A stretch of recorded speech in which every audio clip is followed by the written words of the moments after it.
Harden fist, Harden fist. You can be sure that they're both on the list.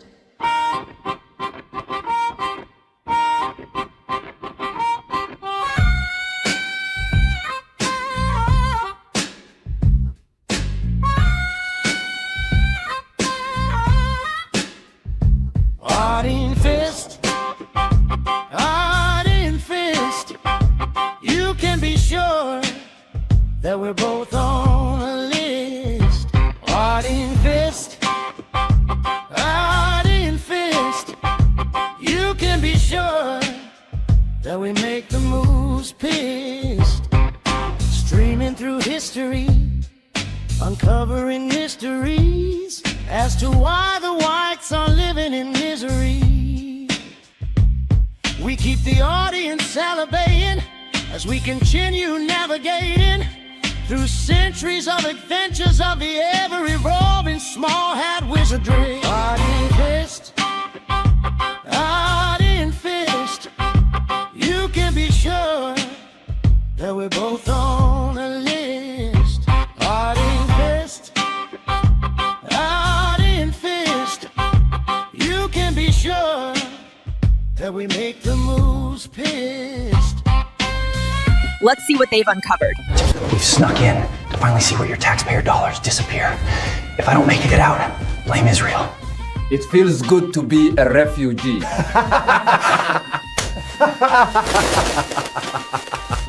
Safe to say the great replacement has begun. Back to you. Thanks, Ching Chong. Harden fist, Harden fist.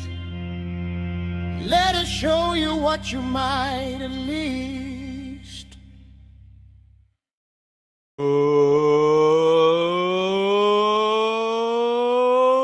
and cow! Introducing worst in the Moo Corner. I don't know how to finish that. It looks like we are live.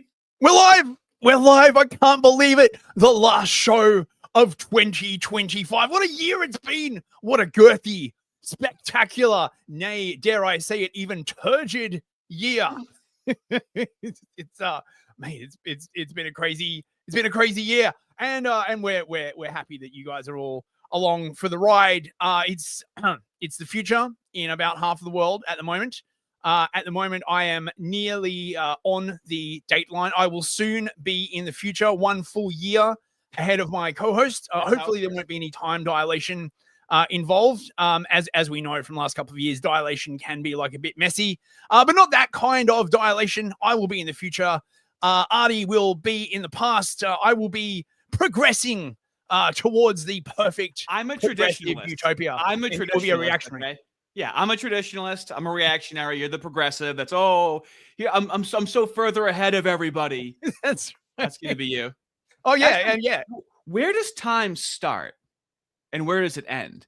So I mean, in terms of around the world, where is the last place? Is it Hawaii? The last place where it's gonna be the new year? I know it starts in New Zealand. So I think the last technical place would be like Polynesia, like Fiji or something like that, because the date line basically runs down the middle of the Pacific kind of thing. Right. Now, if I'm correct, there is a 2,000-mile difference between a 24-hour difference. It's called like Karamati or something like that, and I believe like Hawaii is like on that line. It's a 24-hour difference. Exactly. I am so bored with traveling in the world where I would travel just to do that and go, ha, that's crazy, dude. 24 hours, 2,000 miles. It's only been like 2 hours. That's crazy. I mean, and then I'd probably just go home. That's how you can make a time machine, really, right? You just build a big ring, like, around like Micronesia, and then like, you just skip in and out like 24 hours before and back. And before you know it, right, like, some crazy bullshit happens. I don't know. It could work. Yeah, but like that, because here, I can travel 2,000 miles, and that's maybe like 2 hours. It's kind of like 1,000 miles an hour flying, roughly, right? In terms of time zones, in terms of flying. You know what always weirds me out about fucking traveling, right? What? Is how like it frequently, well, I mean, especially if you're in fucking a shithole like London, it will take you like longer to get from the airport back to your place than it would take you to like fly to somewhere like fucking Poland or Germany. You're literally like, oh, I've finally landed. Now begins the actual hard part of the trip. Oh, God forbid you speak English and land in Scotland and you have to ask somebody for directions or where to go. You literally would have to ask somebody from, hopefully somebody's visiting from somewhere else. Yeah, well, I mean, London's like that as well. Obviously, That's some limey accents there. Well, if you're talking about the Pakistani limeys, obviously, right? My Urdu is going quite well. No, it isn't. I can't fucking speak. Isn't it pathetic how much you know about other cultures that you'll never care about just due to proximity and the problems? Yeah. That It's honestly taking up space in my brain that could be used for more retarded stuff, and I hate it. Yeah, like more retarded stuff. Yeah, right, exactly. Like back in the day, you'd have to go to like a specialized university, like the School of Asian and Oriental Studies or something like that, to know any of this crap, right? None of the normal people would ever have to know about Islam or any of that stuff, and now it's indispensable. Well, it was really hard to retard yourself back in the day because you could only really like look at like one page of one magazine at a time instead of like an orgy of diarrhea going into your ears and face 24/7. Like it's never been easier to be completely fucking retarded. How retarded can you be looking at one page reading an article in whatever highlights magazine at the dentist's office, And of course, I would like to wish everybody a happy upcoming 2030. We are now on the other side, the start of the second 5-year plan towards the Great Reset. I hope everybody is happy to eat the bugs. Well, the Gloislop is going to be very, very tasty. At the halfway point, and in true Artie and Fist fashion, I know about the material aspect of the Somali fraud, and of course, Fist knows about the larger concept of what's going on behind focusing on that, as we will dive rather deep into later on. We do make a good team in that respect, right? Like, so you've got all the libtard reactions, whereas, of course, what I did was examine the wider geopolitical implications, and it turns out that this story it fits together like so well. Of course, I've had a bunch of retards on Twitter being like, "How dare you make a geopolitical analysis?" I saw that. And they started trashing you immediately. And his response is the exact opposite of what I just would have gone nuclear, started bombs, just throwing bombs out there. And all Fist goes was, I don't believe that. I disagree with what you're saying. Like that. They were being so shitty to him when he was like, oh, no, you have it all wrong, friend. Like, I could never. I don't have the patience. A younger me, maybe. Isn't that crazy? A younger me was more patient. I did get like a really weird fucking like Sojak. Someone retweeted me with like the craziest fucking Sojak. Wait, let me show it. Get it, girl. It is just like crazy. Like, what the fuck even is this thing? look at this shit. Wait, hang on, where is it? Dude, we're starting to hit overdrive. Yeah, not only the self schizo, but the blue hair and the I tweet racism, not eugenics though. And the little badges. I presume this is meant to be like from 4chan because it's got the little, the rightward, and there's there's the American Psycho. I mean, dude, yeah. Well, so thank you, Anonymous Anon, for introducing me to yet a new Sojak. Highly, highly hilarious. I got to say. Shall we get into it? Shall we stir the pot? Shall we? Before we get there, it looks like we got a soup. Oh yeah, Strengthy baby. Hang on. Oh wait a minute. Yeah, I got it. We need. need. How many times we gotta do this? Let's give him a grooving calculator. Can't watch the show tonight. Pretending to be normal. You boys be good and don't be too racist. Oh, thank you very much, Drent. I hope you have an excellent time. May the spirit of grooving cat girl be with you, and may you have a grooving time, bro. And Drenth, if you're still listening and if this message makes it to you in time, once we end this episode in 3 hours, as we always do, I'm going to reopen a new stream behind the paywall with a Hard R hangout and kind of do a retrospective on my channel because my channel has exploded in growth. And I can walk everyone through my radicalization to the position that I'm at now. And then we can get silly like we always do on the Hard R hangouts. So we're going to hang to failure after this for the Hard R fellows. Meticulously the RD pipeline. I believe that's what it's called, right? People are coming in, man. I would love to pinpoint where the ortho bros started coming in. It's crazy. But the whole year has been a blur, okay? The beginning of my year, I'll put it to you this way, very different than the end of my year, okay? Okay, so wait, we got more super chat. People are coming in already. Look at this stuff. The new GM, our favoriteest GM. Fuck the old GM. The new GM, right? For 10 US Federal Reserve dollars. Have a sneed, kind sir. Fellas, my sister just had my first nephew. Oh, congratulations, mate.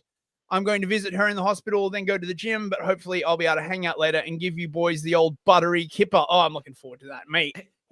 He does give a good buttery kipper, does the new GM. This is what I'm saying, is that at the beginning of the year, somebody didn't just have like a nephew that's like being born not too long ago and then going to the gym and they're like, hey, dude, here's some money to let you know that hopefully I can hang out later. Didn't happen in January of 2025. Okay. Very different. I'm just trying to keep up, fellas. Thank you so much, new GM. And from Adam Keeney, I think this guy's new. I have not seen this name across Possibly. my super chat His console face looks before. familiar. 10 US dollars. Have a stunting Pepe, good sir. Check my math. Weird skull shape and guttural language. We have been conquered by Klingons.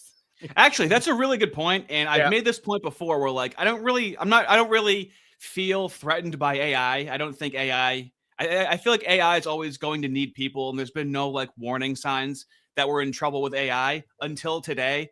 Fellas, can we agree the light bulb skull capacity generation of AI is incredible? Did you see that intro? It nailed the skulls.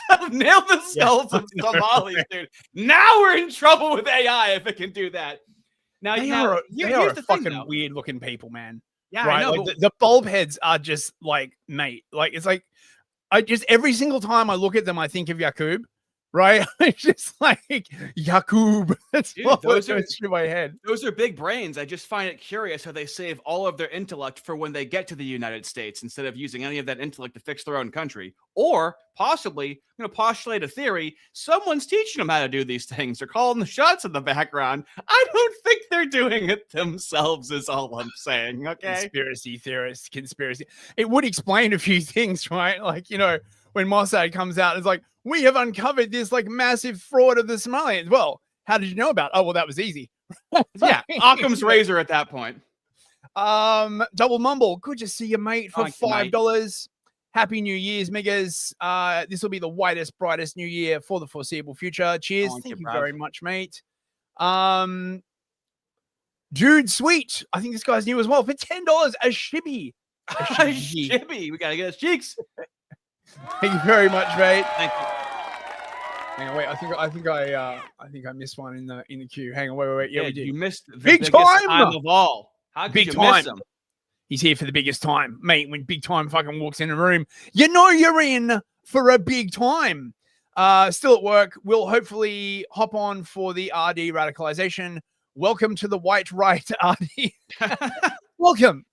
It's lovely to just pull up a chair. Have a cigar. It's a really weird position for me to be in since I didn't start the year like on the right, so to speak. And even the classifications and qualifiers that I give myself isn't quite to the right. Like, fellas, you have to understand something.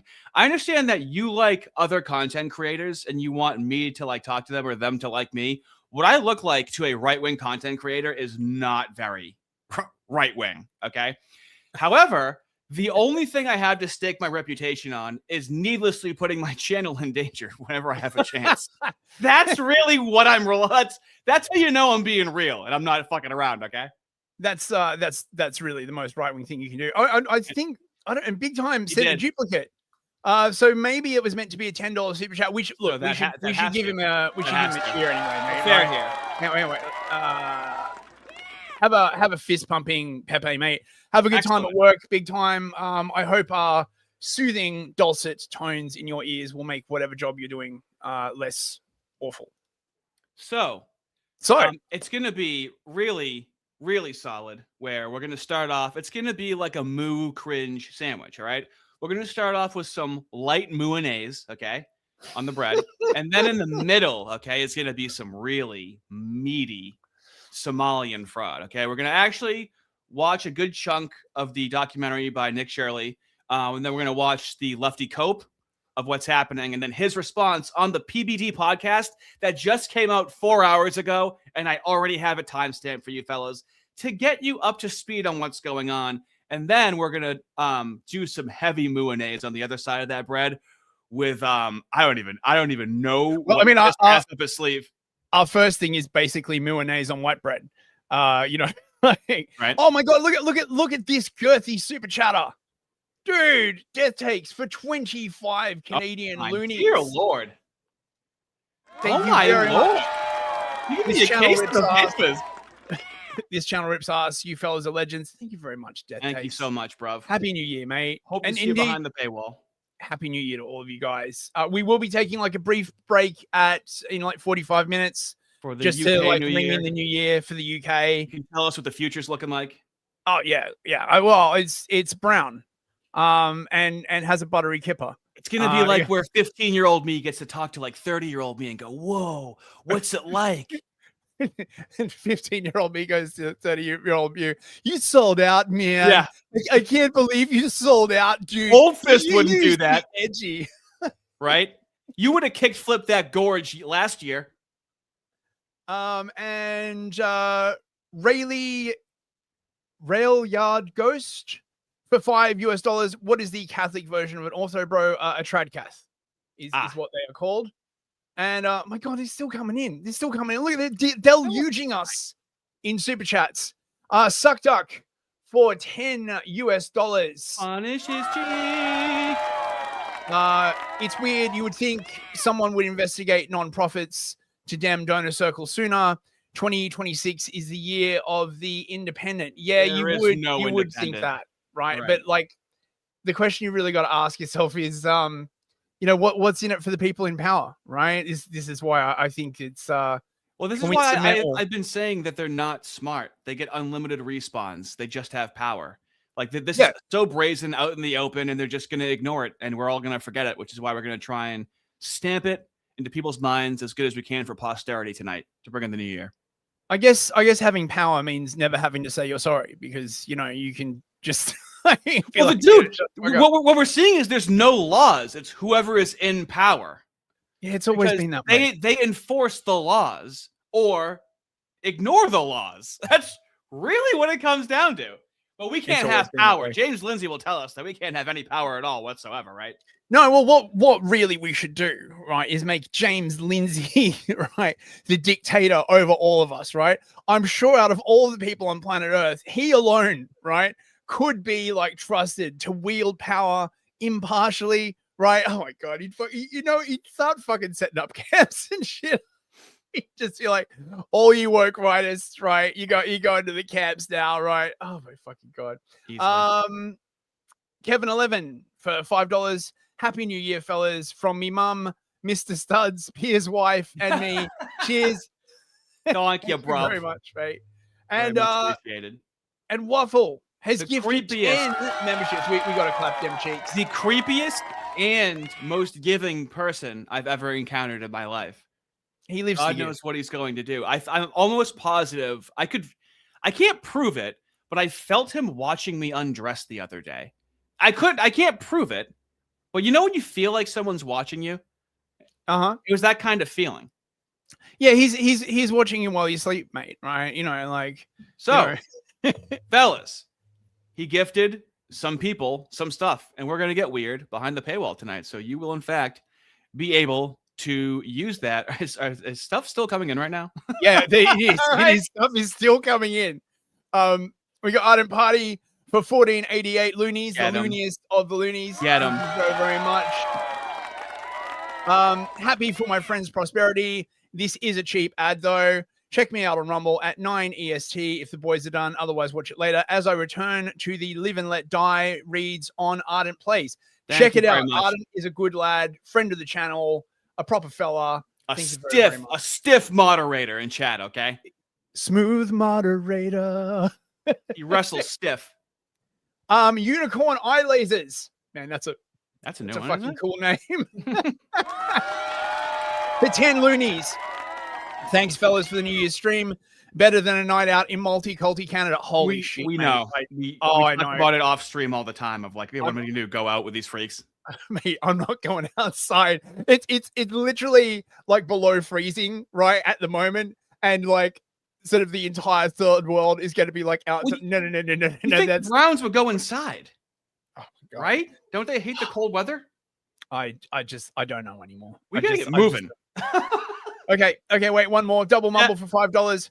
Power corrupts. That's why we give it to outsiders. They truly love us while corrupt. Yeah. That's Yeah, grim, exactly. mate. Right, let's get on with it. Okay, let's get on with it.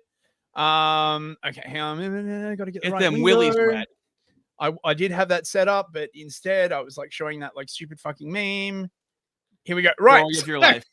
You know, we love to start with a little bit of James Lindsay. Happy New Year, James.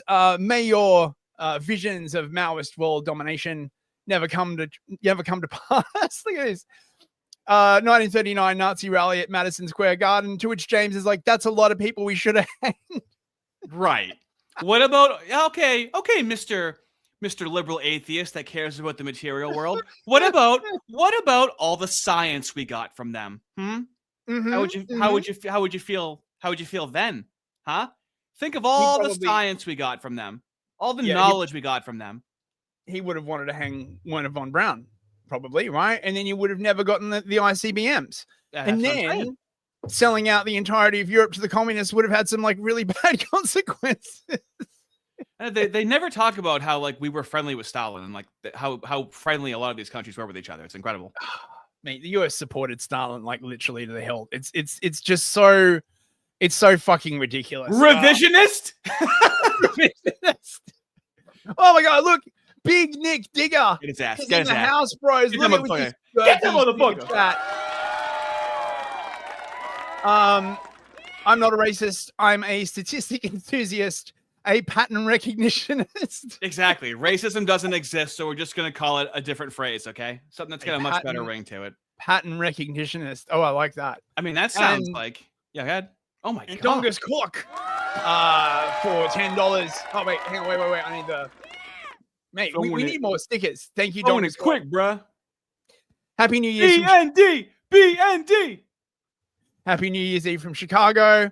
He's in Chirac. Word, you heard. In Chicago, we have a sacred tradition of playing N-Hog roulette, where everyone goes outside and shoots for the sky, hoping they don't get hit by falling bullets. That sounds delightful. That sounds like a really wholesome way to like spend your time. That is terrifyingly believable. So, I thought, just as a New Year's Eve treat, we would do a little bit of a quiz. According to James Lindsay, of course, who would, he would know all these things, right?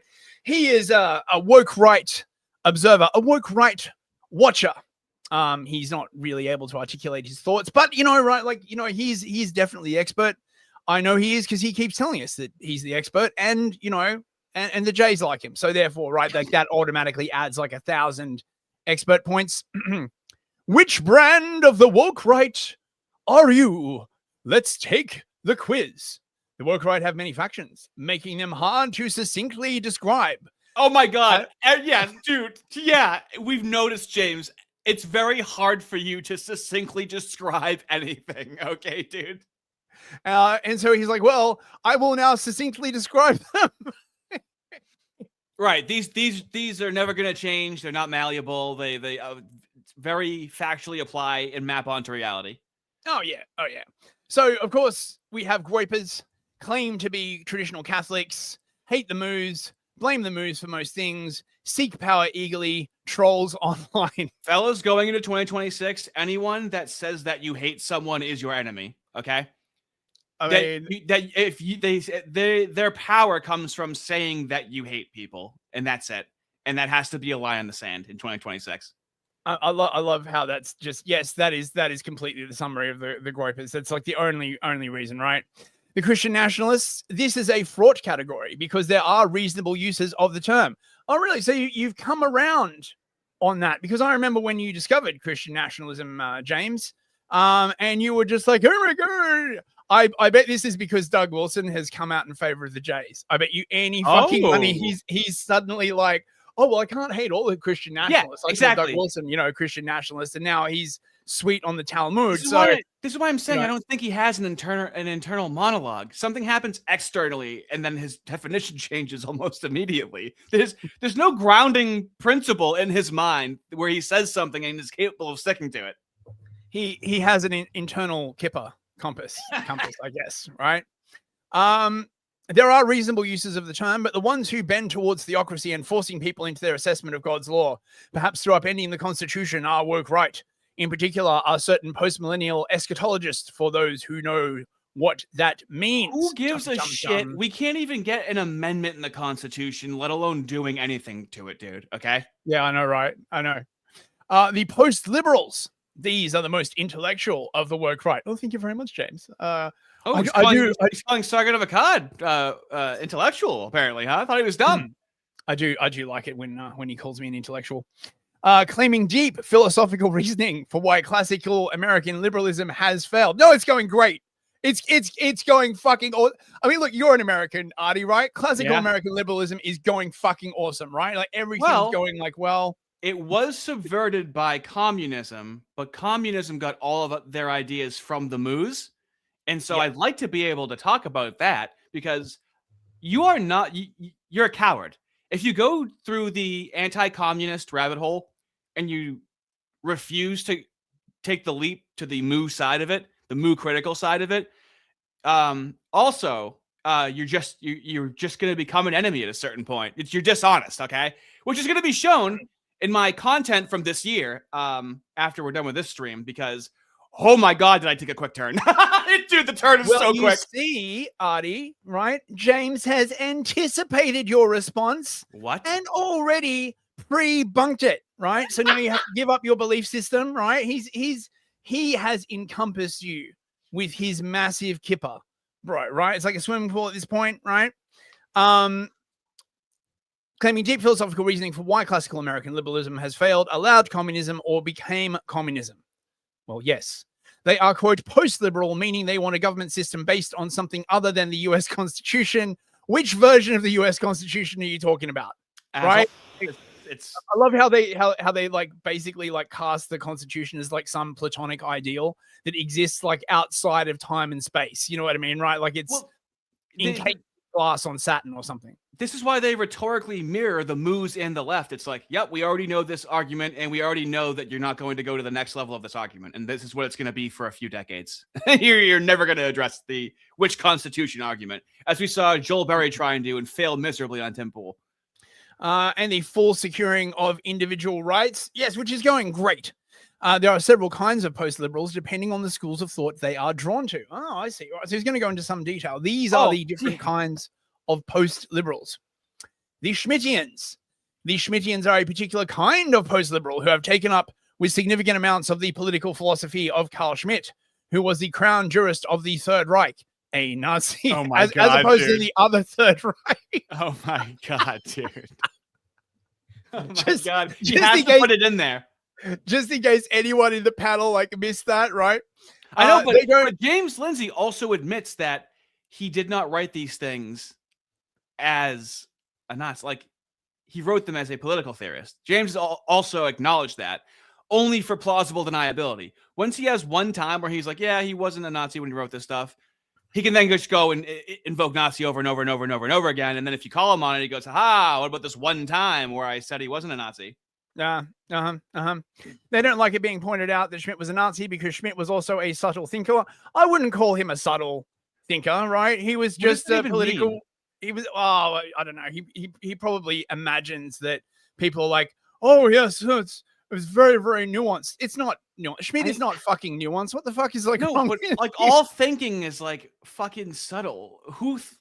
How do you think in a brazen way? It's just such a clunky thing to say. Look at him espousing thinking. His philosophy makes politics a zero-sum conflict enterprise. The friend-enemy distinction. That's because it is. This is the problem, James.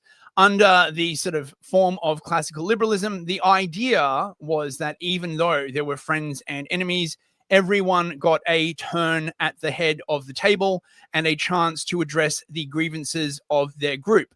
Once you developed a unified superstructure over the top of these individual groups, a uniparty, if you will, this basically went away. So there was now no way for certain groups to get representation, to get their grievances addressed. And this is the problem. But I mean, like, what the fuck would I know, right? I mean, like, right? I mean, he's got a maths PhD, right? And, and as you know, 2 + 2 equals like politics, like, fuck, right? And he calls for an unbound executive, much more powerful, cheap executive and executive branch. Yes, he calls for that, James, because this was during the Weimar period when the entire country was collapsing. And Schmidt was of the correct opinion that the only way to fix Weimar Germany was through a sort of dictatorship system. But I mean, like you're going way over my head right now. Are you saying that the political circumstances were different geographically and just in the world 100 years ago? Yes. It's not the same thing that we're going through now at all, is what you're saying. Well, so obviously he would come to different conclusions. The fascists and semi-fascists. Semi-fascists. Oh yeah, the fascist apologist. He's not a leftist at all, fellas. Okay. Okay. All right. Yeah. This group supports or trolls in support of fascist regimes as the only path to anti-communism. Oh yeah, and what's the other path? Just right. It's going great, bros. Including particularly Franco, Pinochet, and sometimes Mussolini, and more rarely Hitler himself. Much of this support is presented in an intentionally ironic, playful, trolling way that is through postmodernist methods, so woke approaches. No examples. No examples from anybody. The audience has to fill the cracks in with their brains and go, I get it. And then you ask them and they block you. The neo-reactionaries. The neo-reactionaries are also a relatively philosophical branch who are against the constitutional republic model and instead favor a constitutional monarchy. Oh no. Or more rarely, an absolute monarchy. They tend to promote traditionalist values in an openly postmodern, semi-ironic way, like you can pretend your way into traditions. Well, how did the traditions come about? Someone had to invent them at some point, right? Well, I love the idea that there's nothing to criticize, and in true Moo fashion, if you criticize it, then you are this term. Like as if there's nothing to criticize. No, look, the way to fix everything, right, is to keep doing exactly like the thing that brought us to where we are, right? Like look, the left, the logic, like the moves. Yep. Yeah, we got to get scooting, dude. Okay. I did find this. Oh, this was you. Yeah. What's this? So James Lindsay said, the time has arrived for the real conservative movement to arise from within the conservative movement itself and take back control from all the grifters, radicals, and LARPers. And someone said, this seems unlikely, James. To which James replies, I didn't say it would happen. I said it's time. Full circle. It's time for the thing one of that the will not happen to happen. Ouroboros things I've ever heard in my entire life. Hey, James Lindsay, it is time for James Lindsay to not be alive any longer. Oh, does that sound like a threat? No. I'm not saying it has any chance of happening. I'm just saying it's time for it to happen. That's how this man speaks day in and day out. Now, this one is quite delicious. Here he is implying that putting things in quotes. Yeah, that neoconservative is what he calls a floating signifier. No, it's not, right? The neoconservatives were a group of mostly Mooish Republicans that were like very, very in favor of Israel first policies. That's why they got America into the war in Iraq, which is where they first like gained prominence. But I mean, right? Why do you suppose we spent so much time in the Middle East? It's just for the oil, right? Oh, just for the oil. Because America doesn't oil have anywhere any else. Yeah. Right. No, you can't get oil anywhere else. Don't you know? It only grows in the Middle East, bro. Very, very specifically, it only grows in countries that Israel is trying to destabilize. It's funny how that happens, right? But I thought this was pretty cool, right? And I'm going to mock him probably forever with this. A floating signifier is a word, symbol, or image that lacks a fixed meaning, allowing it to be interpreted differently by various people or groups. Like woke right? Like woke right. It's incredible. Exactly. I think I replied to this. Yes, there we go. So woke right is a floating signifier. Good to know.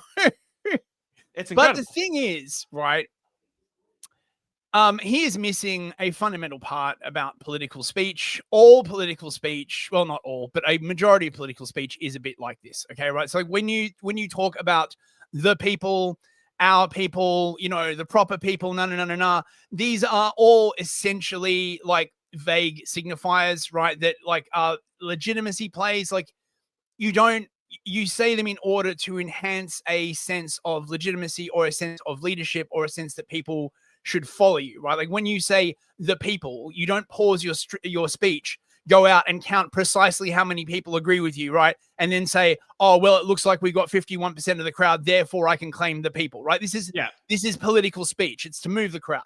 Anyway, what else have we got? Let's go with the Goldie Boy. We got to go. Let's go with the Goldie Boy. Okay. Oh, this is great. I've spent so much time tard maxing on the Somali stuff that I haven't really seen any of this stuff. I've seen like a minute of it, and it looks so juicy. Hang on a second. We got a couple of other Absolutely. Kevin 11 for $5 US.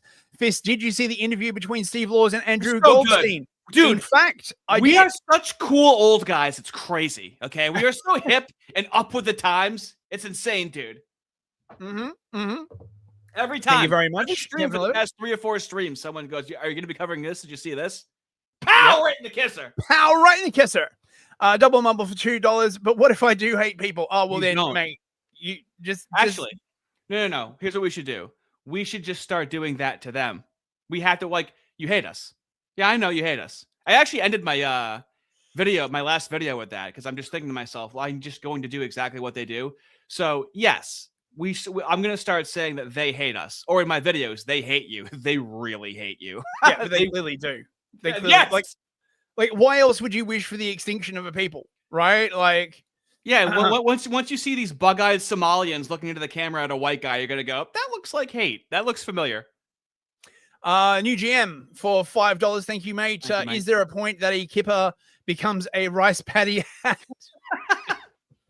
We'll see. Oh, mate, someone should AI Ben Shapiro with one of those. And Suck Duck for $2. We want everything you've done in reverse. Right. So just to set this up, this is an interview that it's taking the UK by storm, bros. Right. I'll tell you, Governor. I had a bottle of water and a cup of tea, and I was watching this interview, and it's crazy. Now, this what a is screenshot that reaction is, dude. That is such a react gif. Are you kidding me? It's just like, oh my God, Lord, give me strength. This is Steve Walz, renowned internet racist and nationalist.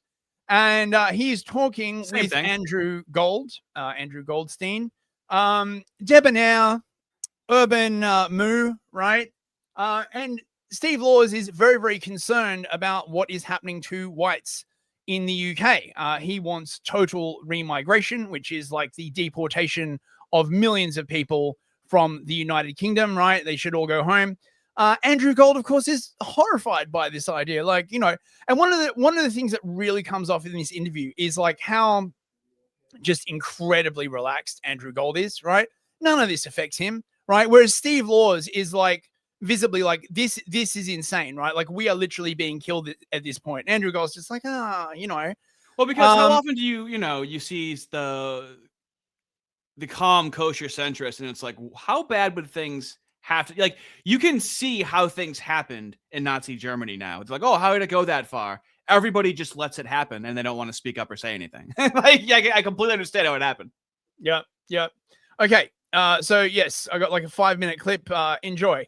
What's your position as a Jewish man in England? What would you like England to look like? If you had power tomorrow to make what you wished happen, how would you see it? Do you know the Michaela School, Catherine Birbal Singh? She runs this school in Wembley. They've got, I think she says like 90% Muslims there. It's something mad. Is that the one with the big frizzy hair? Yes, Yeah, that's yeah, right. Yeah. She is very, very nationalist for this country. She's not even from here, but she loves the country. She loves its history. She teaches it in a way where people can be proud of what they've assimilated into. And I think that's kind of a microcosm of what I want to see in Britain. Doesn't mean I don't. I'm sorry. Does this guy have getting stuffed in a fucking oven kink or something to do like 90% Muslim fucking school? Like you're just gonna say it very calmly and openly like that? So what he wants to see, right, is a situation where there are no English people, right? But the sort of remnant scaffolding of what was once England still remains, right? But all the English are gone, right? Like he thinks that's fine, right? And if you object to that, if you think there's anything wrong with that, right, you'd be racist and shit. What was the motivation in picking the Muzzies? Well, why would he? That's just primo antagonization. I mean, that's self-defeating if he's white and Moorish. That's just an answer. It's the worst answer possible. I have a theory on this, right? I think that the Moors believe fundamentally that they have more chance of making peace with the Muzzies than they do with the Christians, right? Because of the sort of, the whole Jesus Christ thing, right? And because Islam has a lot of similarities with Moodaism, you know what I mean, right? Yeah. And so I mean, I think this is a retarded view, but I keep coming across this all the time where Moors are like, oh, we would prefer the Muslims to the Christians. I presume they think that the whole Palestine thing will just be like this brief thing. They'll get a greater Israel, and they'll just. I mean, they're about to go to war with like how many different like Muslim countries? I don't think they've thought this through. But I mean, fucking whatever. Worry. A lot of us do worry the same way you do about, gosh, all these different ethnicities who are going to have different ties to different tribes and different countries and things like that. But I think before even thinking about anything else, we've got to look at ourselves and go, why the hell have we been denigrating our own culture, our own history, only talking about, for example, on the BBC, extolling the bad parts of empire, for example, and not what empire brought to the world and brought. Yeah, why has that been happening, Andrew? I guess social and economic circumstances, right? Like, just from the ether for no particular reason, right? It's not like any organized group was like behind it. It just kind of happened by itself, right? To people and the good that we've done in this country. And telling people when they get here that we celebrate their culture more than our own. That is suicidal as a country. And I think that's what's led to the issues, and it's led to the concerns you have. And I'm sorry, is he pro or against what he's saying? Which side is he on right now? I'm very confused. Look, mate, you can't pin him down. Okay, right? It's very, very complicated. There are many different angles to consider. You wouldn't want to come out too harshly on either side, right? Like, oh God, it's the most Moorish fucking thing ever, honestly. How you just change the culture? I would incentivize British people, whatever that exactly means. We'd have to nail that down. But people from here who love this country to have more children. Yes, we'll have to nail down what English means.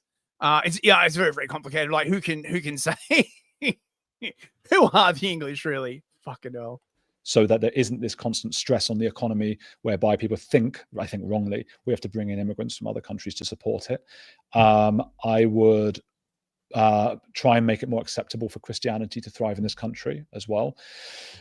Deport illegal immigrants, stop the boats, obviously. So not immigrants, right? Illegal immigrants, right? Obviously, right? But not in any fashion that would sort of disrupt liberal society. Like when he says stop the boats, like, like what does he mean, right? Like, you're going to put warships out in the channel, you're going to like start like bombing these boats, right? Or you're going to like just hold up like a sign at the cliffs of Dover being like, oh, excuse me, if you wouldn't mind, could you please go back to France? This is the most fucking shitty milquetoast fucking. Stop putting people in these kinds of hotels, take away the ECHR as well, so that we can actually have the power to do some of these things. Loads of quite drastic measures that I think would rapidly change what's going on. But that what you've just presented there would not reverse the demographic decline, would still become a minority in our homeland. At some point, unfortunately, white people, and I count myself among them, will become a minority and will probably go extinct. I see. So he counts himself among them, right? Mhm. He's clearly isn't, right? He doesn't count himself among them, right? I guess they're just going to go extinct, right? I mean, right? Like, don't do anything, just relax into the abyss. This, by the way, was the comment that like got him like so much backlash, right? I've had this. Why? How could somebody view that as a contemptuous position? I know, right? Like, right? Just, yeah, exactly.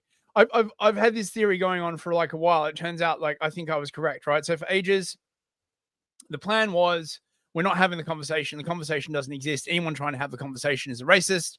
Now, since everyone started having the conversation without them, they're like, well, we better join in the conversation because it's starting to look conspicuous that we won't engage in it. And I predicted that once they did start to engage in the conversation, everyone would realize they just don't give a shit, number one. And number two, they would keep trying to defend the indefensible, which is going to make them look really bad and is actually going to cause more backlash. So it looks like I was correct. I know, but like every time they try to engage, it just seems like they look in the mirror and they go, just don't look and act like a lizard. Just act like a human being. And then every time they speak in public, they act like a fucking lizard. And they're like, fuck. We've spent so much time acting like lizards that we forgot. They never like planned for this to happen, it seems like, right? They seem completely caught off guard. They're like, okay, we got this book written for the rest of our lives. We know how we're going to skate through this. And then now they're being confronted and they're like, I'm like white, but I'm also not. And also we're going to die. And like, it's not good, but like, it's a little bad. I kind of like, I don't even know what Andrew Gold's position is. Well, I mean, I imagine his position is, it's mooish, right? Like he's a fellow white, right? Like he's always got mooish. You contradicted yourself in the same sentence. You are getting so good at this. he has an ethnicity to fall back to. He's got a history, right? He's got community, family connections, all these kinds of other stuff. He's not just like Ilhan Omar say that she'll just go to a different country. She's like, yeah, I'm not 8 years old anymore in a war-torn country. I'll just go to some other country. Literally what our representative said in office. They are a worldwide minority already, which is why I take the radical stance that the English have the right to exist. We have the right to our own homelands. Everyone agrees on that, right? Yeah. That's the basis I think so. I think so. I think that's the baseline. I don't know. I think so. He went from I think so in record time. Yeah. Hey, you don't bang kids, do you? No, probably not. No, I don't think I do. No. It's already, the walls are crumbling in as he's talking. Just stop talking. I wish Steve Laws had just turned around and said, oh, actually, I think the moose are going to go extinct, and just like watch him fucking lose his shit. Oh, no, it's fine, right? Like this is the end point of all this anti-white bullshit, right? Yeah. They're now like just totally comfortable being like, oh yeah, you guys are going to go extinct, right? That was the fucking goal from the jump. Right, liberalism. If people vote for it, if it happens, Fuck. What you mean by English? That's the issue. No, well, we already disagree on the meaning of English, so there's that. Okay, but ultimately, with the direction that the country's going, the future of our people is at stake. The most radical stance that we have to take to fix this is okay with me. I don't care what we have to do. I don't care who gets caught in the crossfires. I don't care how much damage gets done along the way, as long as the future of my people is secured. That's my line. Ladies and gentlemen, we now have mainstreamed the 14 words. He's so close. He's so close. He's dangerously close to the sun right now, especially for where he is. And that's the hill I'm dying on. You may disagree with the approach. You may disagree with the argument. I generally don't care. And I don't mean that horribly. I mean, you've been polite enough to me since I've come on and so forth, but I just generally don't care. England belongs to the English. I want my country back, and I will die on that hill fighting for it. Yeah. Look, I've got...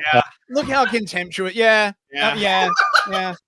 This guy just like literally pours out his soul, right? It is my mission to save my people. Oh, yeah. Fucking sucks, dude. Anyway. Fucking hell, man. Oh my God, I hate this dude so much. Sympathy for that, but as I said, without sympathy for that. I mean, this is the thing, right? He's claiming to be white English while at the same time being like, oh yeah, you're all gonna go extinct. Sympathy for that, right? Fuck off. I wanted to sound repetitive. I don't think you can define English easily enough. I think it's too difficult to do. It's too difficult to implement that. You didn't give me what I think would be a satisfying response to how we work out if someone's parents are sufficiently English. Oh, it's just too difficult. Oh, there's nothing we can do about it. Perhaps we could spend the next 5 years talking about how to possibly do it. We could set up like a panel or something. Yeah, but it's good enough for a census, right? Yeah. You can figure it out then, right? Yeah, exactly. English, and if their grandparents are sufficiently English, I think it's unworkable. And so if you actually want to affect change instead of wanting to look like you're affecting change, as the woke do, there's the horseshoe theory, and I feel like your side and their side want to look good to their people. We're going to do that. We have to look at what will actually work, and that will not work. You cannot go through a whole country and start finding their hospital records to know where they can. Yeah, you can. Dude, before we went live today, he's like a smart Jake Shields. He cuts right through everything being said and does not get deviated from the fucking topic at all whatsoever. Oh my God. I know, right? It's like, and like, like I was saying to Artie before the show, right? Like, okay, he might look like an extra out of like Train Spotting, but this is actually like a proper English phenotype, right? That Steve Laws is rock. I think it's like a cracker or like a northerner, right? Like that, those like skinny, like if you've ever seen Snatch, the movie Snatch, that's all about like the crackers. He's English, man. Yeah, I mean, it would just yeah. Look how uncomfortable, right? He is at that but suggestion that you just do things. All he would have to do if he was curious is go, how? If someone says yes, something can be done, and you go, no, it can't. It can't. You don't have you're terrified if that the answer is true that it can be done. Otherwise, you just go, how? How can that be done? Well, it would be against. It would be against liberalism, mate, right? So, you just... you're just going to have to accept it. Kill the country. It would become an authoritarian mess. Oh, it would become an authoritarian mess. Oh, I see, right? That was a large leap right there, huh? Yeah, I guess we just have to accept extinction then, right? Yeah. The only way to save this country. Becoming an authoritarian mess now, would we? Yeah, that's right. We wouldn't want that happening now. Good thing the UK isn't an authoritarian mess, right? Like, holy shit. Is big by being authoritarian. Otherwise, we lose this country. We lose it to all of these immigrant groups at the end of the day. And that to me is unacceptable. I don't care who gets upset about it. I don't care who gets caught in the crossfire. I don't care who cries about it. I don't care who has to get deported. Yeah. I want my country back. My people have the right to exist. That's my line. Well, I think Interesting. Not liking it. The reaction of this guy. that my people are English as well, and I think that I'm British, or and these are very difficult to define. I know there'll be a lot of people screaming at me in the comments. I don't think you are. I think you're Jewish, and yeah, we're distinct different groups. But I'm not going to Israel. If I had power, mate, you would be. Yeah. Dude, did you ever think you would see this conversation with two guys from the UK? I mean, it's been a long time coming, hasn't it? Oh yeah. This has been a long time coming. But I don't speak their language. Tough shit, mate. It doesn't matter. You don't like the heat. It doesn't matter. I feel my name's Andrew. Yeah, Goldstein. Andrew Goldstein. You'd fit in, mate. Well, it's not. Goldstein is a name that our name would have been a kind of Central European. Was it? Doesn't he call himself Andrew Gold? Didn't he leave off the Steen? Yeah. And now he's admitting to the Steen. What I find really funny is like when they change their name, right? It's never like Andrew Phillips, right? Or some like actual Anglo name, right? It's always like glass or gold or water. They want to be identified to each other. That's exactly symbolism.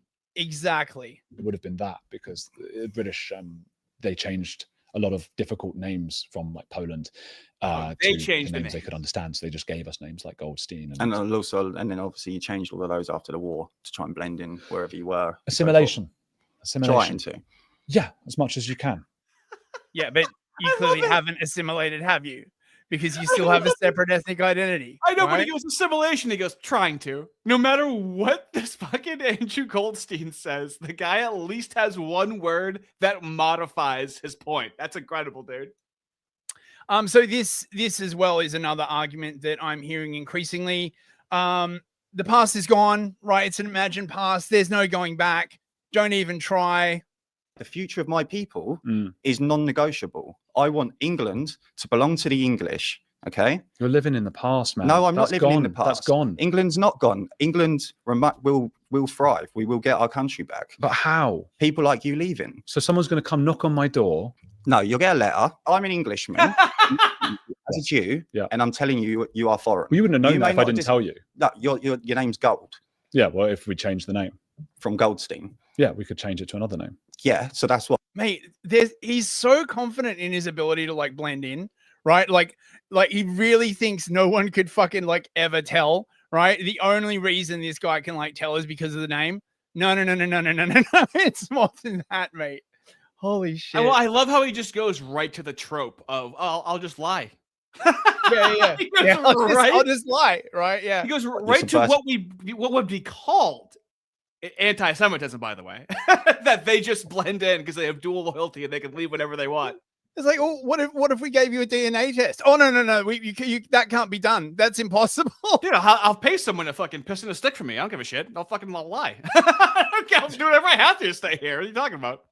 Yourself even more to try and hide amongst the population. It's just proving my point that you people are foreign. This is not your country. Whose land was it? It wasn't the Normans' land before they. This is the English land. This is built by England. Oh yes. Now, Goldstein loves to bring up about how the first Moors arrived with the Normans.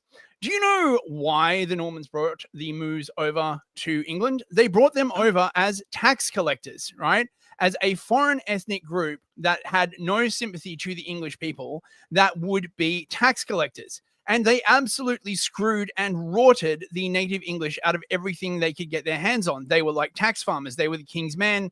They had the ability to like travel anywhere, unlike the serfs. I really should do a history episode on this, actually. It's an amazing story, right? They didn't just come over with the Normans, like blended in with everybody else. That's fucking bullshit.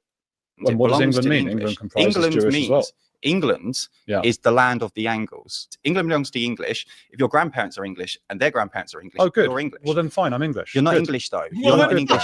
You're not. My grandparents were English. You're not English. Well, they're all born in England. Doesn't matter. Being born in England. If I was born in a barn, would I be a fucking horse? Do you know what I mean? It's ridiculous. But one of them is fully Jewish. I'm as Jewish as it gets, Ashkenazi, all of those things. So they're not Ashkenazi Jews. They're not the same ethnicity as me. Look, I'm Jewish. All my family's Jewish. Everyone I know is Jewish. As if this works in any other country. It's like me going to India and I go, oh, that I'm Indian, right? And I'm like, no, you're still not. You're still not Indian. No. Hold on. There's got to be a way for me to be Indian. Come on. Okay, so we got a few minutes until midnight. So we're gonna do the waterfall. I'm downloading what I think is your national anthem right now to play it over the fireworks. Okay. And we should read super chats over because we have a fuckload of super chats. Well, we don't. We have a waterfall. We have our first super chat waterfall that I want to play over the music. Do you see what the super chats actually are? Oh, right. A tower, not a. It's called a tower. I'm sorry. You're right. Waterfall. So we're gonna read the other ones, okay? And then as the fireworks are going off, we'll slowly reveal those on screen, okay? Okay. So read all the other ones outside of the what is it? So called? I've got one more clip. It's about 1 minute. Should we play that then? Okay. Let's take it back to the collective punishment. The Palestinians, Hamas, who attacked Israel. Do you think the collective punishment on Palestine is justified? No, not really. But it's not really. War, unfortunately. Yes, but it is collective punishment, though, isn't it? It's like a whole. Oh, it's unfortunate. Not people really. are dying. Like it just. Oh my god, it's so fucking bougie. Hey, right? Andrew, are you attracted to kids? No, not really. I love all the. Everything is different when you just compare it to that about answering a question fully without any wiggle room. Oh my god. And look at this, right? He added his own fact checking boxes like afterwards. Fucking come on, man. He was attacked on October the 7th. Yeah. And so this is not an easy. These are difficult philosophical questions. So this is the thing. Like your people are collectively punishing people right now. But me suggesting it is about in the UK is all of a sudden it's a war with a different nation, and doesn't matter. Rules, of course it does. Of course it does. It's not a fair war. It's not a fair war at all. You're bombing children. unfortunately, that's happened, and that's Hamas's fault for putting them in the way of the bombs. What do you do with that? So When you're, they're firing this from is the the thing, school. you're okay with collective punishment. I don't think I am, but it's an interesting. I don't think I am. It's really hard to get. See, if you didn't want to get bombed, you shouldn't have been in the way of the bombs, right? They built that daycare center in that hospital, right? Right in the path of our bombs. But I don't think I am. It's your body and your brain. What is your opinion? I don't think that's my opinion. To get to those, what do you do with that? What Exactly. do you do when it's a war? So from the Israeli perspective, whether I agree or disagree is irrelevant. Well, do you agree with that? No. I don't think you should be bombing children like you are. You're flattening their country.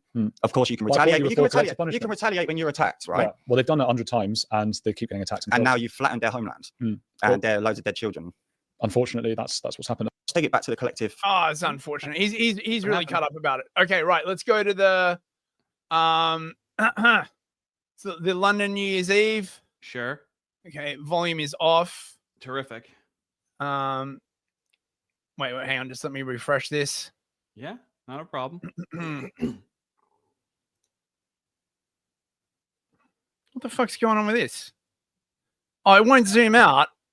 Oh, God, fucking retarded. That's fine. You can't close. Yeah. There we go. Right. There you go. Is it going Watch the on? London skyline. Oh! Hey, it's New Year. Look at it go.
Here we go. Happy New Year. Beautiful. That was absolutely beautiful. That's the first chat tower we've ever had to bring in the new year. That was completely unplanned. Absolutely incredible. That's so great. Happy New Year, Fisty. Yeah, happy New Year to all of you. So you're the fortune teller now. What's 2026 looking like so far for those of us that are still stuck in the past? An old reactionary like me. It's looking very brown. I gotta say, like everything's kind of all mashed together. It's very, very hints of Pakistan and Somalia. It's delightful. There's actually fireworks going off outside my place. It's like a recipe. Oh yeah, those are gunshots. No, different noise. Much different noise. I say, your chap, no, we don't do that here. Or we stab each other here like civilized gentlemen. You want to read the soupies as these are going off? Yeah, let's do the soupies. Okay. Drenth. Wait, did we get all this? Yes. Yeah. Okay, hang on. Let's for 1488 Canadian loonies. Thank you very much, Drenth. Tuned back in for a moment. One of the greatest failures of the UK is allowing Elizabeth to oversee the dissolving of the empire. Yeah, well, it's a long and filthy and complicated story, but yes, that's absolutely true. Wait, we gotta get his cheeks. We just got the fireworks. Deadpool Kid, DPK. Have a sneed, Deadpool Kid. The a-hole doesn't seem to understand that these moments of extreme sectarianism and migration have eroded what it means to be a native-born English. They have been shamed and emasculated to the assimilation. It is an insult to us. Yes, precisely. And everyone's like pissed off at it because it's now becoming apparent that there's no end to it, right? There never was going to be an end to it. It was always just like a ruse to buy more time. It's unsettling. You realize the whole thing has been a lie. Oh my god, and Deadpool King. Oh my god, right? He's done another one.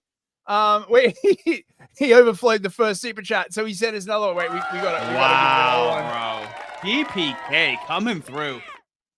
Thanks very much, mate. Thank you so much. For this son of a bitch to say it's in the past, then maybe that 2,000-year-old promise doesn't mean fucking shit dead lizard. Lizard. Yeah, precisely, right? Like, you know, oh, it's in the past. Well then, okay, well then don't talk to me about World War II then, I guess, right? Like, well, that's why I understand how this guy is speaking, and it's how I'm starting to speak, where I'm like, I'm not going in the ground like this. Things are going to change, even if it's small, you know? At a certain point, you go, this has been happening the entire time. This is why nothing changes. This is why people blame the two-party system and how that's like, oh, well, no matter who's in charge, it's the same. Well, it's who's always caught in the middle and on the top, you know? that sounds quite anti-citrus to me, caught mate. Caught in the middle and on the top. Deadpool Kid again for $2. Thanks, mate. This mofo Jay is making me boil over. Yeah, look, I know, mate. Right when I was first watching this, I was like, oh my god, shut the fuck up.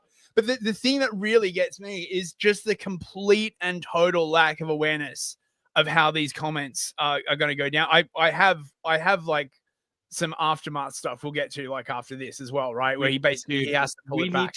We need to address these light bulb skulls. Oh yes, we do. Dongus Cork for $5. Thanks, mate. Oi, mate, a little acting slash never hurt anybody. Why my last ex was a passionate stabby Abby.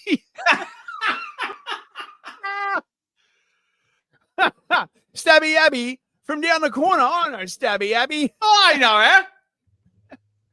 We gotta get cracking. Right.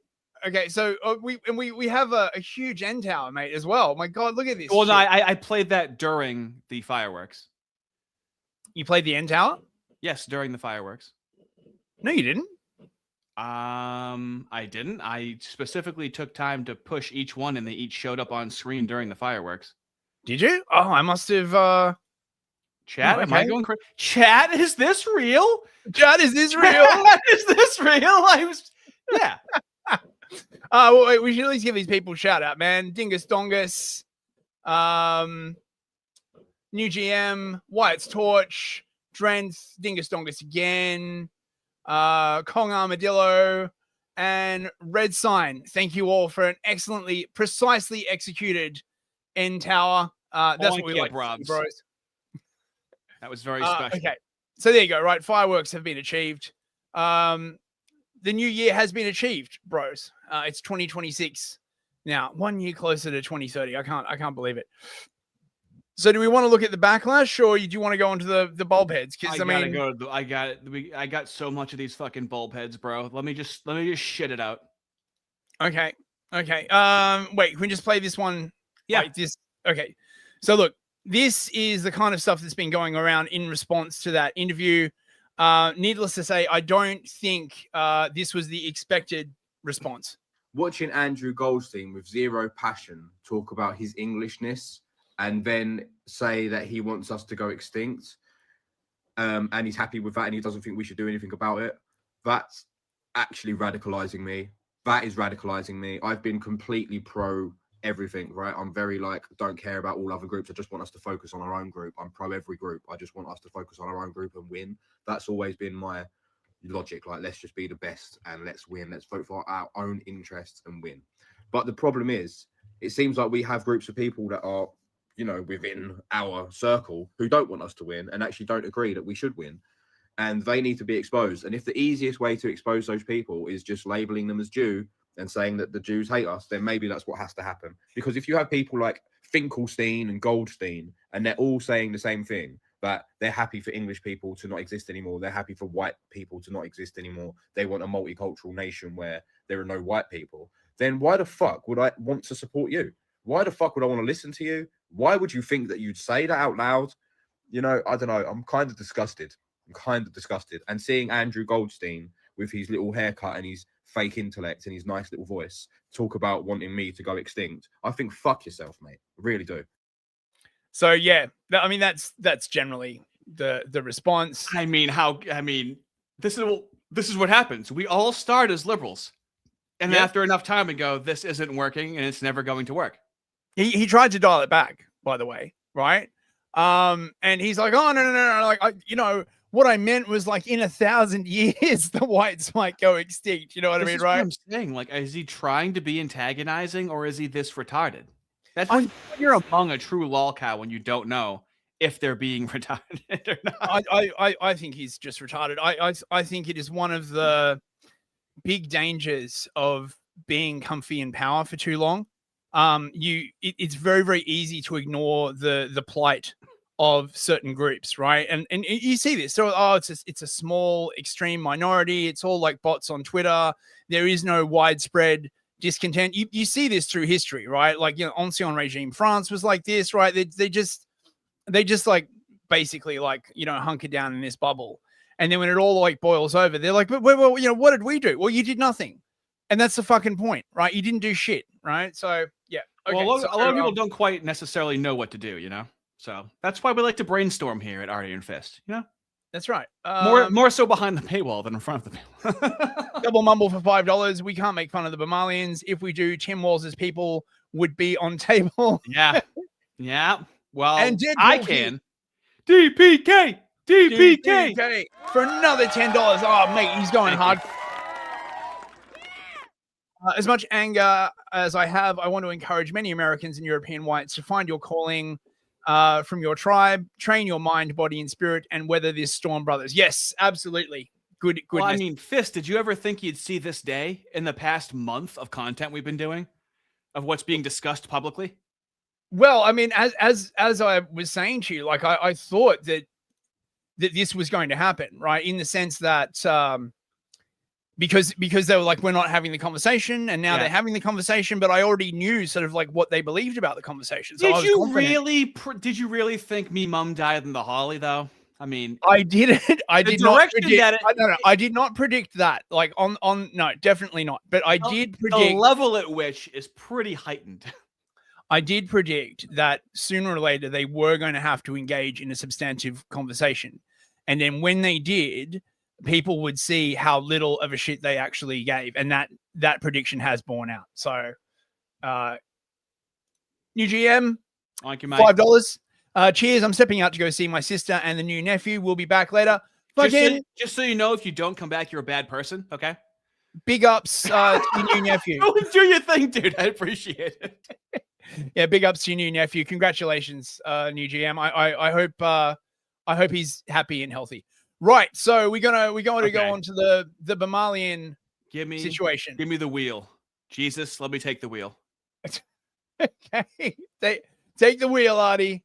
All right, so miraculously, everybody, December 24th, I released a video that said proving racism doesn't exist because I felt the spirit. I felt as though that we're going to have a conversation that racism is just purely an anti-white word, same thing, anti-Semitism, transphobia, all of that stuff.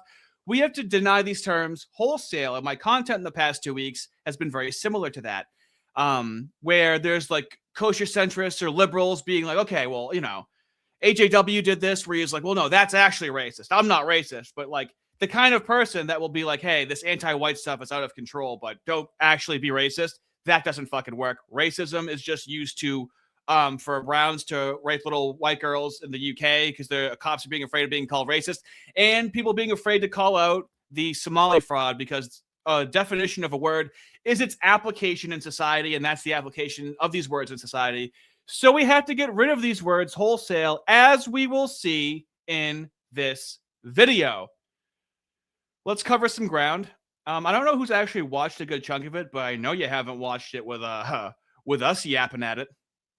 You gonna speed it up? Yeah. I have a need. Yeah, I haven't seen the whole thing. I think I got like the first. Yeah, I'm starting us a few minutes in. Yeah, I'm skipping the intros. We're getting right into it. Ready, fellas? Let's go. Let's go. Writing the checks. This is kind of the maddening thing is you have daycare, so you have adult daycare, and then you have childcare, and then you have healthcare. And a lot of these same names keep coming up on all of these different types of businesses. And then, of course, we have the transportation. And a lot of those same names appear, a lot of the same addresses. There's one building that has 14 Somali healthcare companies at the same address. There's another building in St. Paul that has 22 Somali healthcare businesses at the same address. And the government knows about this? The government knows they're writing the checks. Yeah, the Democrats over there just writing the checks. What has happened is that the Somali community is a very closed community. They will not speak to anyone outside the community and talk about what's going on within the community. They vote as a block. And so when you're a politician, you're saying, look, I've got 100,000 people in Minnesota that if I do something for the community, they're going to vote for me. And that's what it's all about, is getting the votes. And then the people here in Minnesota, you hear this term, Minnesota nice. I'm so sick of that term. The people here are so afraid of being called a racist or an Islamophobe. And they're afraid of their own. There it is, ladies and gentlemen. 2 days later, this video was released about fraud totaling up to possibly $9 billion, where 90% of the people...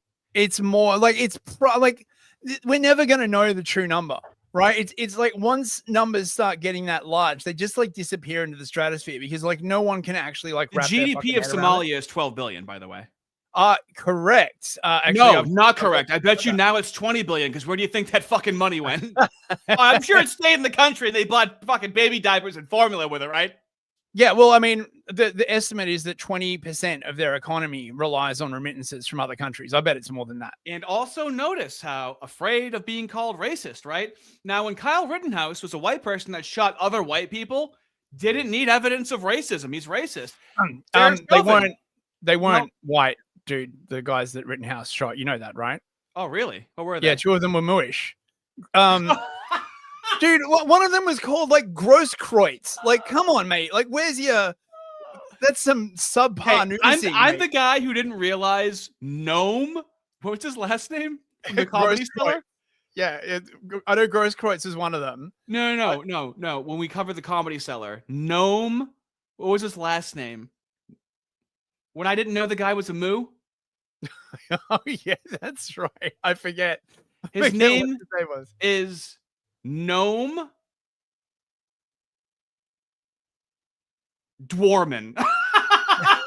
And he put on a really good disguise, man. I read his first and last name and I was like, well, he said he's not, so I guess he can't be. I trusted that name based on his word.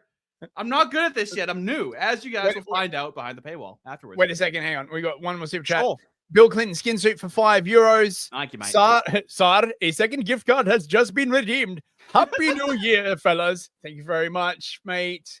And Deadpool Kitty's back again. DPK. $5. Thank you, DPK.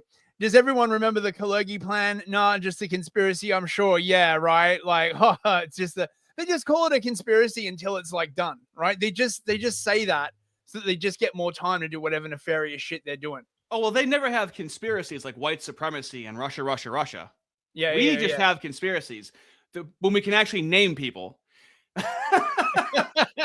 Okay, let's skip ahead a little bit. Okay, so we have to be careful because these people are very violent. They're exceptionally violent. Now, with all of David's evidence, we headed out to the streets of Minneapolis to see how much fraud we could uncover in one afternoon. Where are we going now? We're going to a place called Mako Child Care, which actually has another child care registered at the same address called Mini Child Care Center. So we should see lots of children if there's this child care center, especially. The other one has no owner listed. So it's just a daycare with no owner listed. It's like they probably just partitioned off like part of a room and it just like, this is the mini child care center. Think of how many kids they have. It's literally to like, it's an Islamic radicalization center. What else the fuck would you call it? Dude. There's two. The two of them combined are licensed for 120. And how much money have these child care centers received? None of those vans have moved in 6 months. None of them. In 2020, one of them received $1.3 million. In 2021, they got $987,000. In 2022, they got $714,000. That's the last I have for that one. And then the other one, $1.604 million in fiscal year 2025. Fiscal year 2024, they got about $800,000, and in fiscal year 2023, they got $904,059. This place right here. Yes. We're outside of it. Well, this is actually two daycares are registered here. One of them is Mako, which you see on the sign. The other one is Mini Child Care Center. And between the two of these child care centers, they're pulling in about $3 million a year. And there are no children. Every facility as you go to, the windows will be blocked out, so you can't see in. There's nobody here. You won't see a single child at any of these facilities. There are indeed no windows. All the windows are blacked out right here. All right, let's go in. No. And the child care center is locked. Should we ring the doorbell? Try to get in, ring the doorbell. Nobody showed up. They're open 7 days a week, 7 a.m. to 10 p.m. It says here on their sign, yet there's absolutely no. Now, a cope we're going to see later on is that one of them is like, these are open until 10 p.m., by the way. And of course, the left is going to act like it's completely normal for childcare centers to be open until 10 p.m.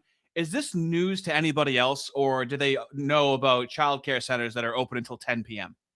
Yeah, and then they were acting like, oh, you know, it was like a holiday season, like, you know, they're all closed, like.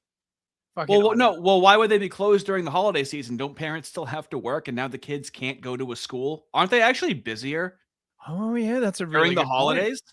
Yeah, doesn't that make more sense?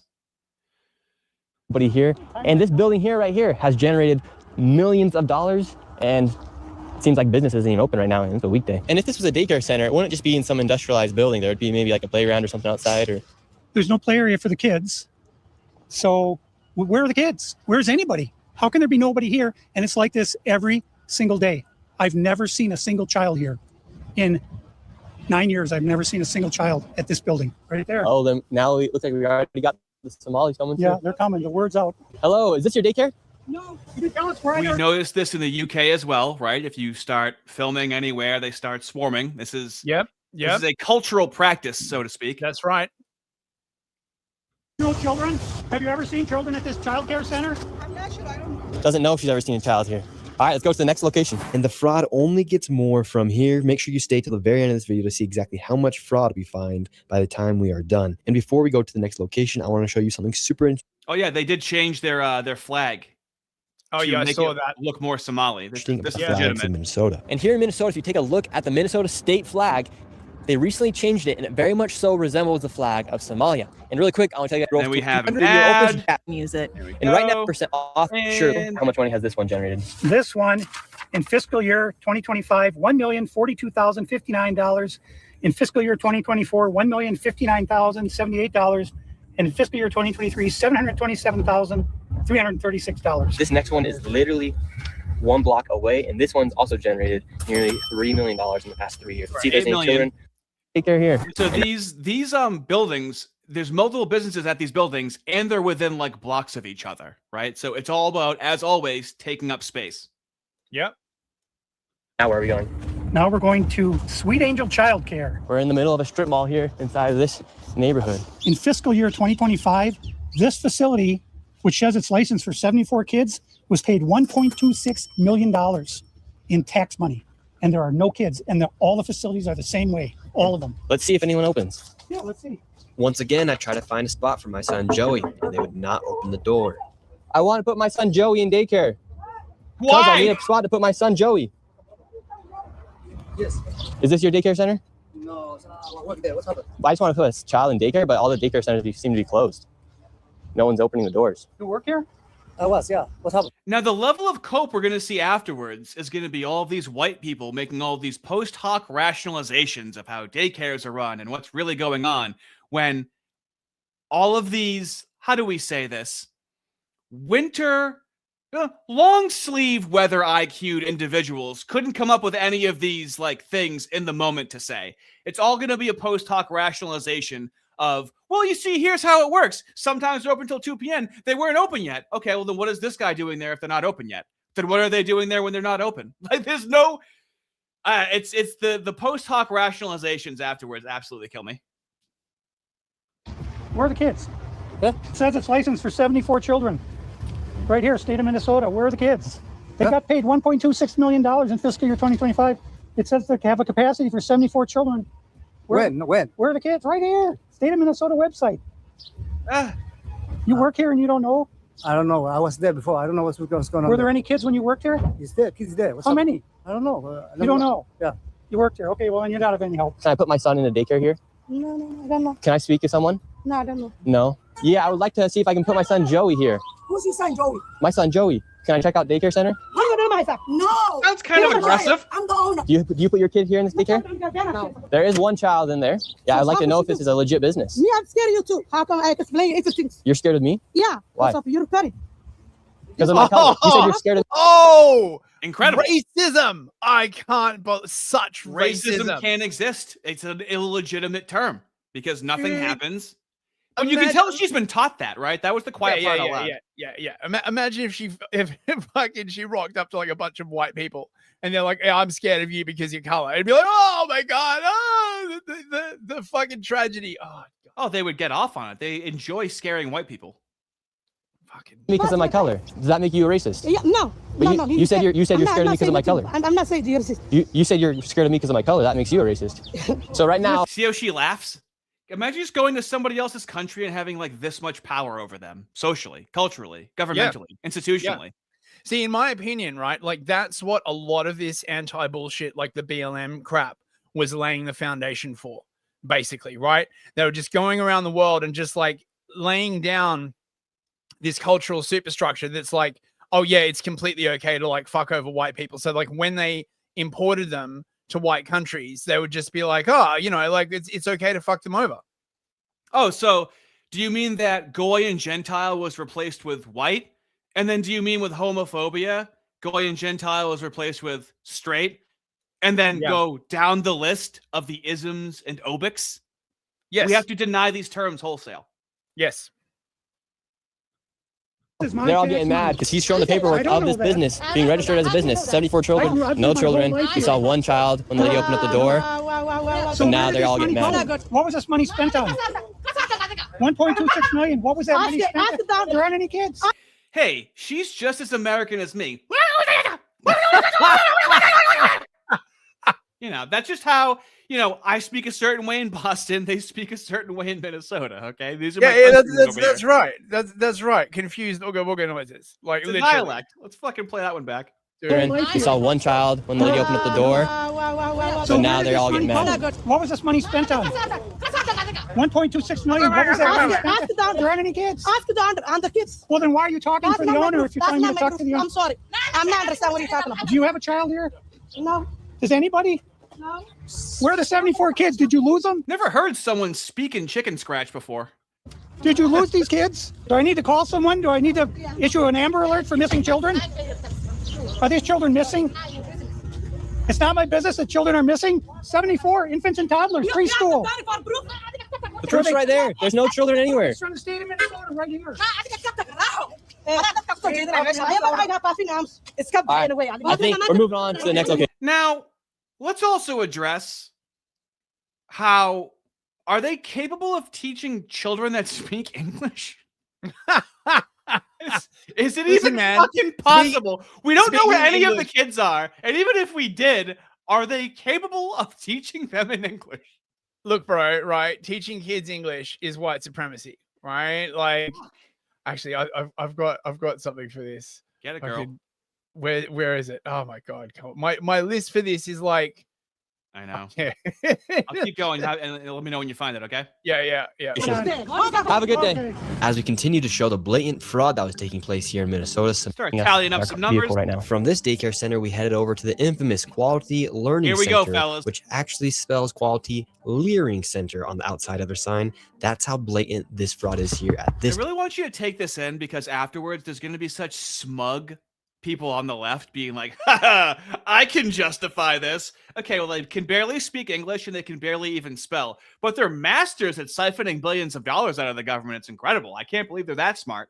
Yeah, it's amazing. So this is Quality Learing Center. I meant to say Quality Learning Center. Don't open up. They said they spelled learning wrong. Don't open up. How do you have ice here, man? I'm literally a YouTuber. Don't open up. Man, what do you think about the fraud that's taking place here in Minnesota? Don't open up. You see, I really resent the fact that black people think they have like coons or Uncle Toms. No.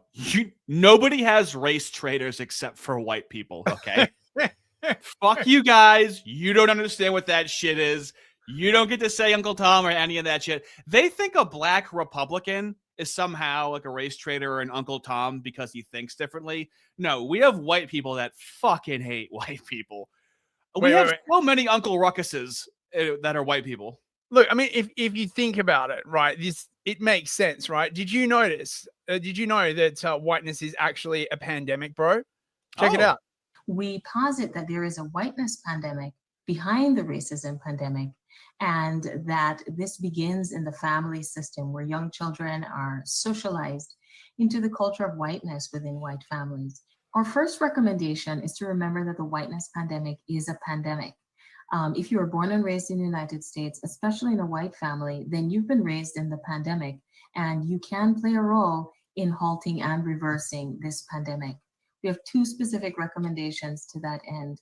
The first is for white parents to invest time in their own racial identity development through joining an organization like Showing Up for Racial Justice or your local BLM chapter.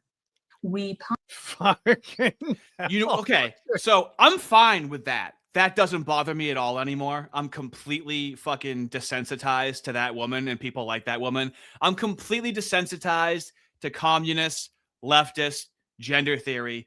What pisses me off is when Sitch goes, yeah, she's crazy, but Nick is still racist. Like, what do you think that word means, yeah, motherfucker? right. Yeah. That's now what solely fucking pisses me off. And what I'm going to spend a lot of time on, because, oh my God.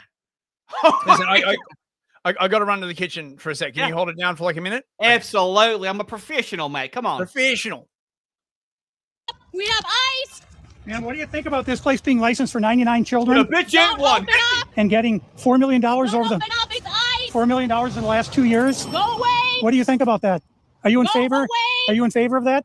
Go away. You know You're not welcome here. Are you- Shame on you. Are you in favor of $1.9 million going illegally, fraudulently to this business that has quality learning center but can't even spell? These people love this woman because of how much they hate her and how much they can get her to do for them. Learning right on the door. Don't open up. Ma'am, we are not ICE. I don't care who you are. You don't belong here. I belong here just like you belong here. Don't open up. It's ice. You do realize that there's supposed to be 99 children here at this building, but there's no one here. This is a child daycare center. 99 children. Paid $1.9 million this year in CCAP funding. Do you know where the children are? Were they kidnapped? Did they run away? Where are the children? This is state of Minnesota. Right here. And who are you? My name's Nick Shirley, ma'am. And who are you with? Nick Shirley. Nick Shirley on YouTube. Yeah, who are you with here? Oh, he's just been doing some research, investigating. If this guy, because this guy's afraid to say anything, right? So then when she's like, who are you? Nick Shirley. Who are you here with? Nick Shirley. When she goes, who's this guy? He goes, I'm here with Nick Shirley. He like has like this guy is muscle because Nick Shirley had to pay security to follow him around to do this. He's not there like completely alone. He has security with him. You know what's amazing, right? Is that you see the Somalis doing this thing where they just like repeat the same phrase over and over, right? Like exactly like Antifa, exactly like fucking BLM, Basketball right? Americans that don't have any political affiliation. Yeah. They just do that thing where they just like, it's literally that the tweet of the year from Millennial Woes about how like, leftists make it impossible to argue by just like not understanding reality or whatever. I forget the exact. He really struck fuck you. He's getting miles out of that for the rest mate, of it. he so did. Shout out Woes. I doubt he's listening, mate. He's probably fucking sleeping after like the marathon that is Millennial. I was on Millennial, by the way, on both the Australasian and the English banquet. If you want to check it out, hopping around. Where can people find it? Oh, it was a sloppy time. Oh shit! I didn't put up anything as a pinned comment. I'll put up the super tip if anybody wants to try out. Oh yeah, do that. Yeah, do that. Cool. Let me go back to doing this, and let's skip this guy, and let's go to the tally of what's going on here. 90 children, and in fiscal year 2025, they received $3.6 million. In fiscal year 2024, they received $3 million. So in 2 years, they got $6.67 million, claiming they have 90 children every day of the week, 5 days a week. So let's these people are making just about more money than NBA athletes. And we don't even know if they're paying taxes, but we don't know where this money is going. Is it going to terrorism? Where is it going? But it's theft, it's fraud. And the reason I'm involved is I want it to stop. I care about Minnesota. I'm doing this for the people of Minnesota. I don't make a dime of all this time I've spent on this. I put my life at risk several times, but I'm determined to see this through. Pause it. Correct what is. You care about your own state, but you don't care about the Somalians. Isn't that a little hypocritical?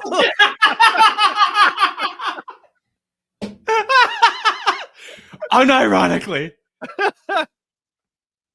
Wrong, what is evil. Here at Future Leaders Early Learning Center, this building received over $3 million. Hello, how are you? I would like to see if I could bring little Joey, my son, little Joey here. Is there paperwork? Now, fellas, okay? I know that white people tend to have like a huge out group preference, okay? But I'll take an out group over an inbreed, okay? Those eyes are barely cousins with each other, okay? Artie, I can't believe you're like racism, right? Look, how's that racist? You don't judge a book by a cover. She could be an astronaut, right? Or a physics major, right? She could be designing the next like iteration of advanced AI. Like you can't like just look at a face. It and is make impressive judgments about someone, mate. Think of how impressive this is. She's cockeyed, but somehow cockeyed and both eyes are looking at me. That's what I'm saying, dude. That's what's off. It's like I am unfamiliar with this physiognomy, dude. Actually, I have a funny compilation of their physiognomies. Check out the daycare? No. Why can't I check out the daycare? Nothing's not here. Okay, but if I can get paperwork or anything to submit my son, little Joey, to come in here to daycare? We'd really like to put Joey in this daycare. We've heard great things. Business card? No, I would like your business card. Yeah, you give me the business card, you fucking idiot. Yeah, she looks like my fucking avatar, right? Not very symmetrical. The brown Artie avatar. Brown Artie. Oh my god. Yeah, it's not dark Brandon, it's brown Artie. No, the Somali Artie. Yeah, Somali Artie. the Somali. The Somali Artie. Hey. Oh my god. You talk to your manager. Okay, can I speak with somebody? Where are the children at? Are the children here today? No. No children? Yeah. Why are there no children? They're two next time. Would my son, little Joey, have friends to play with here? No. No friends for little Joey? Yes. Sorry. Dang it. Well, have a great rest of your day. So, little Joey would not be accepted to that daycare. Joey's still homeless. Joey's still looking for daycare. And because little Joey couldn't get into a daycare, we went to an autism center, as they have been popping up everywhere as a rise of autism has occurred here in Minnesota because of the government funds that they're receiving. Crazy. Has there been an autism explosion in any non-Western countries, or is that just what we put in the food in America? Has it happened in the UK as well? Well, it's happened in the UK. People have said that it's like linked to the vaccine schedule, but I don't know. That's a really, really good question. Let me ask Grok about that, actually. Yeah, well. Tried to check my son Joey into an autism center. We've been going to a lot of these daycare centers. We're trying to find a spot for our little boy Joey, but we thought maybe we could check him in the autism center because none of the daycare centers are open. Yeah, and how many kids do you guys have at this autism center? I can't give you a number now. Like more than 5? More than 5? Probably. No fucking answer. Probably. Dude, that's quick on his feet to like start to lock down a number. Yeah. I would trust that guy with my kids. I don't know, I mean, wouldn't you? Like, look at that trustworthy face. Random scars on his face from whatever pirate ship he was fucking taking over. Actually, speaking of that, we got a super chat. Yeah. It's like academic agent for €5. Aye, there be a plundering crisis. Of the scallywags go back to Nassau or walk the plank. Happy New Year's, me hard yar hearties. Thanks very much. Like one of the more silly hard R fellas. Very silly indeed. Always appreciated. The hard R. Suck duck for $2. What does that mean, Artie? That means he's celebrating the new year fantastically right now. Okay, those look like words to him. God bless him. Thank you very much. And Deadpool Kid for $2. Dude, that's how far away your eyes are. Oh my god. All right, ready to go? Probably, so you don't really know. Yeah.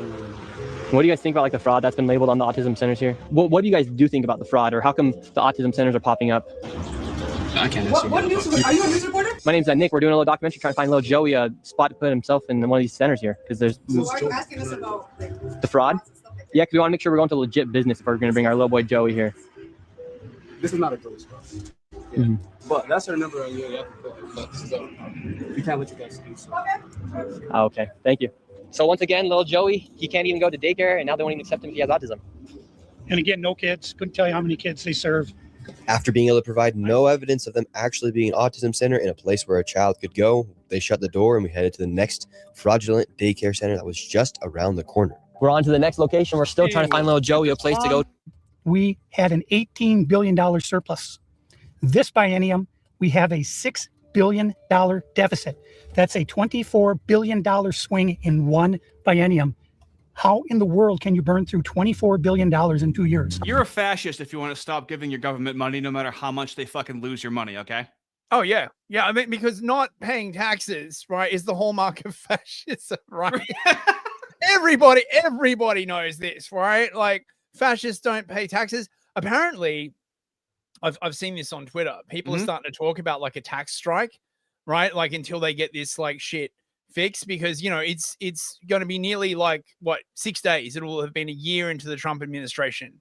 And everyone's like, arrests? Are we going to arrest anyone, right? Like, are we going to, like, just start rounding people up? Or, like, is it going to be, like, just more of a nothing burger? No. Don't worry. Tim Walz's cope and a lot of the left's cope is, yeah, this has been happening since 2014 as a to tell you that it's not new. So we'll breeze through this to get to the delicious cope. Right. This is how right here.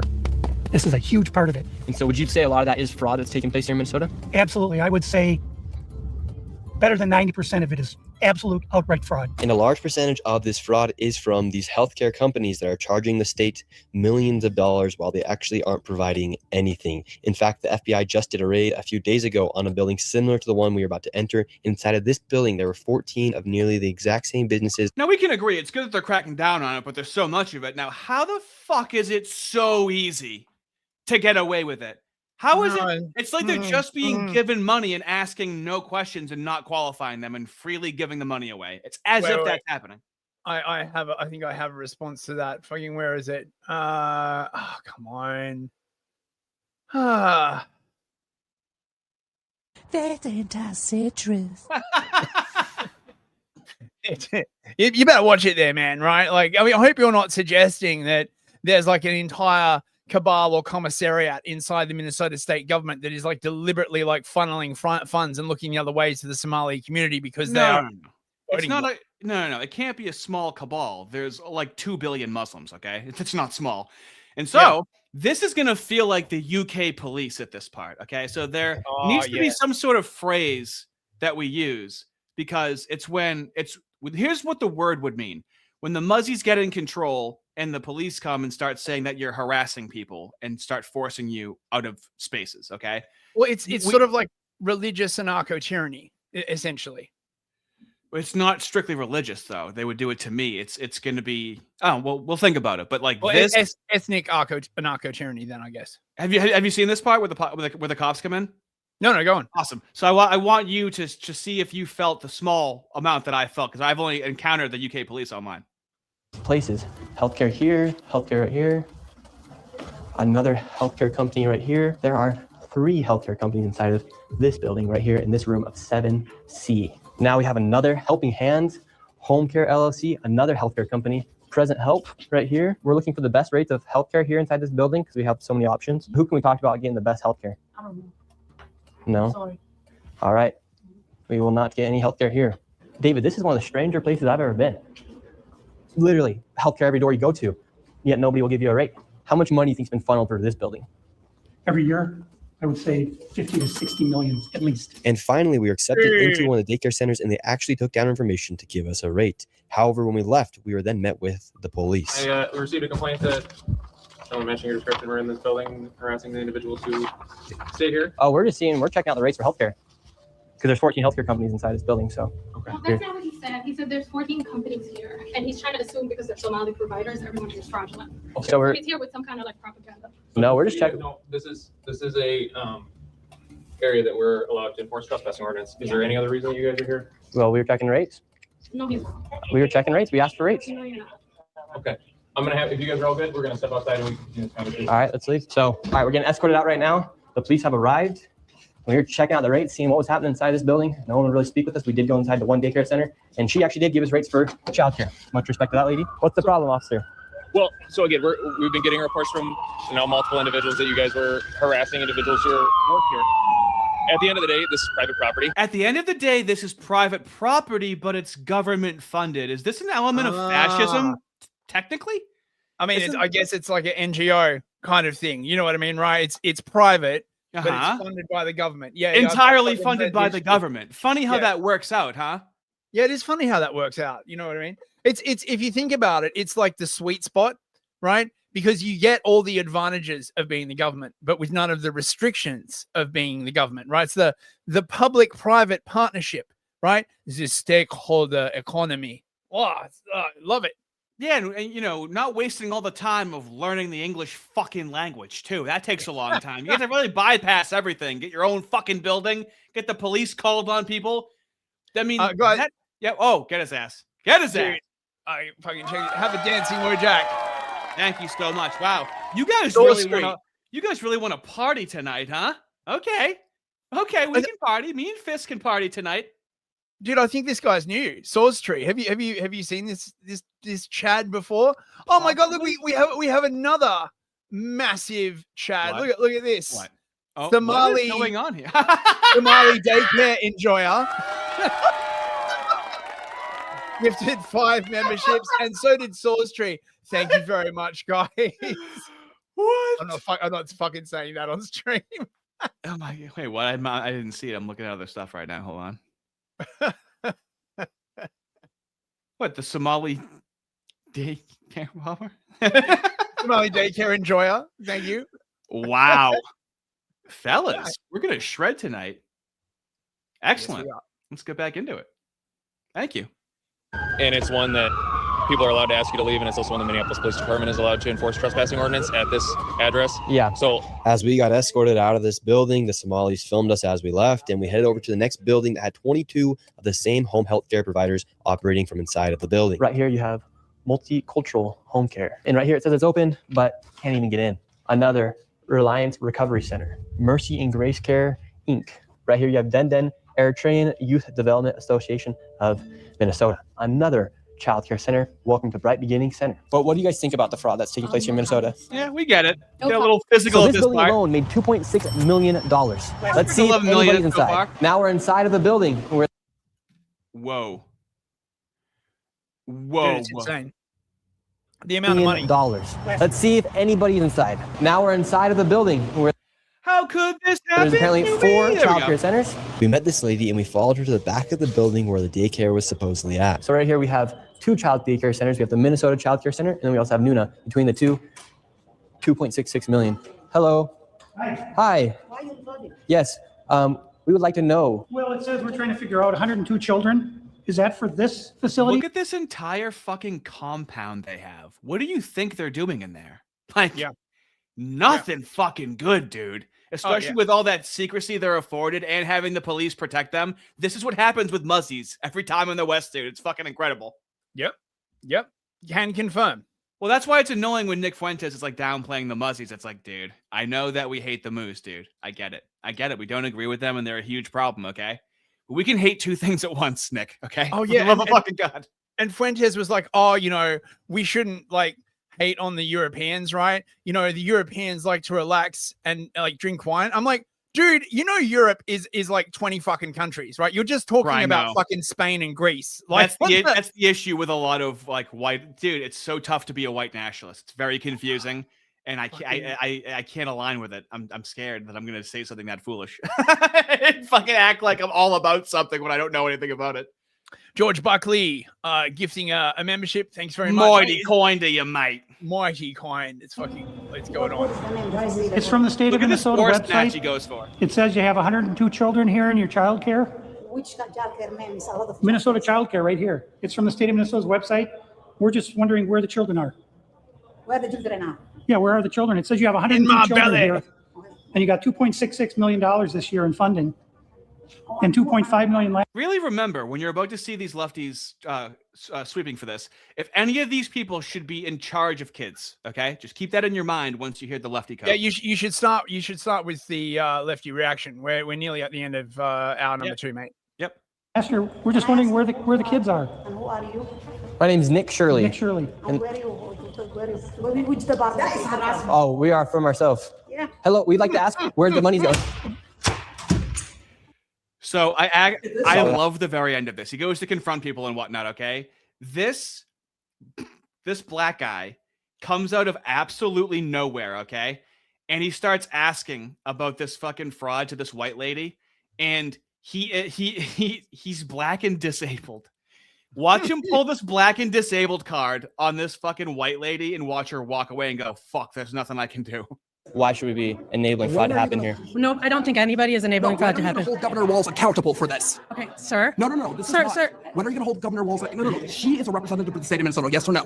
Excuse me. Yes. Are you? If you're going to talk to me like are that, you going to say to her, "I'm a disability advocate. I heard you, and we've got a chance overstimulated to testify. Thank you for testifying today. Disability advocate, and he's black. I'm not winning this one. Live to fucking fight another day. Am I right, fellas? She ain't winning that one. And then we'll cap it off with his insane outro right here. Okay. Walking off. Well, shall we happen the there? state of Minnesota that we live in, and these politicians are just walking off, thinking it's okay Tuesday, and they want to go visit the Trump. Fellas, if you had to choose one, gay or disabled, you can't choose both. Do you want to blame the Trump administration? We have Democrats blaming ICE. I'm tired. My people are suffering. I'm scared for my little brother. My people are suffering, and these people just walk off. Oh my God. We have a governor. He doesn't care. How many more people are going to freaking die? Apparently gay is a disability. I'm going to have to go Oh with that my answer. God, mate, I love it when they come over to our side, right? Right. And, like, use their powers for good. Fucking epic, man. My nigga. Oh, look at that, man. Let's break the speed of white right now. Hang on a second. Hang on. Yeah. We got a girthy super chat. Absolutely. From Six Thornton for 20 Thank you US dollars. so much, bro. Thank you so much, mate. I came into some money for once, gents. Have some. Happy New Year. Well, Happy New Year. Unbelievably to you generous too, of mate. you. Thank you so much. Thank you so much.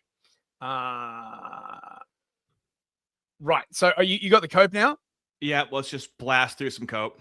Okay, let's go. Fraud is taking place within the government and the Somali population. Here, this building alone, Quality Learning Center, is a daycare, yet they spelled learning wrong, and they said Learing. This daycare alone in 2025 has received $1.9 million from the government. The strange thing about these childcare centers is there's no one here right now. It's midday on a weekday. If you were to try to go inside, it's completely closed and the windows are all blacked out. No one's working midday. Children should be in here, and this place is licensed for 99 children. We about to fact check this first. If you mess with me, make sure you hit that follow button. Let's get it. What the hell is he talking about? First, the reason why you don't see any kids there on a midday is because they're permanently closed. Which makes me wonder, why didn't you show nobody what it said on Remember, they're permanently closed. Keep that in mind, okay? that door? And I tried to read it, but you literally blurred it out. Now, the reason why they're closed isn't because of fraud. It's because they're a bad daycare center. I mean, if you was an actual journalist, you would have been able to find all the investigations they had since 2022. Why does a Somali-run daycare have so many fucking violations, dude? Every single defense makes it look worse, and it would have been way better if they just fucking called it fraud. Literally every fucking defense, every cope is worse than the fucking truth. I've never seen anything like it. Supporting your case. Holy shit. Last investigation was in July. See that all the violations are related to child safety, which is why the facility has been in probation multiple times, which makes me believe that that paper up there is a sanctioning paper. I know this because that's one of their violations that they didn't post it up. And if you see the citation, it's about sanctioning and removing licenses, which means that this facility is probably on a conditional license again. And also why they only have 1 star. I would also like to add that it was the Trump administration DHS that actually audited the facility this year. There was no reports that any fraudulent activities were happening. In other words, this man is lying to push a false narrative. Terrific cope. Now, of course, we have some Krasenstein cope. He has to try and sweep for it, okay? Is it Krasenstein or Stein? I love the idea of respecting these fucking people that occurs to your mind, dude. I don't give a shit. I hope I fucking say it wrong. I don't give a fuck. So here's a thread, okay? Now, in Minnesota, as in many large cities, Somali families and many immigrant communities rely heavily on at-home daycares and at-home healthcare. Can white people get that too? Aren't white people like struggling to like working and taking care of their kids? Also, what the fuck is this picture? What is this rug?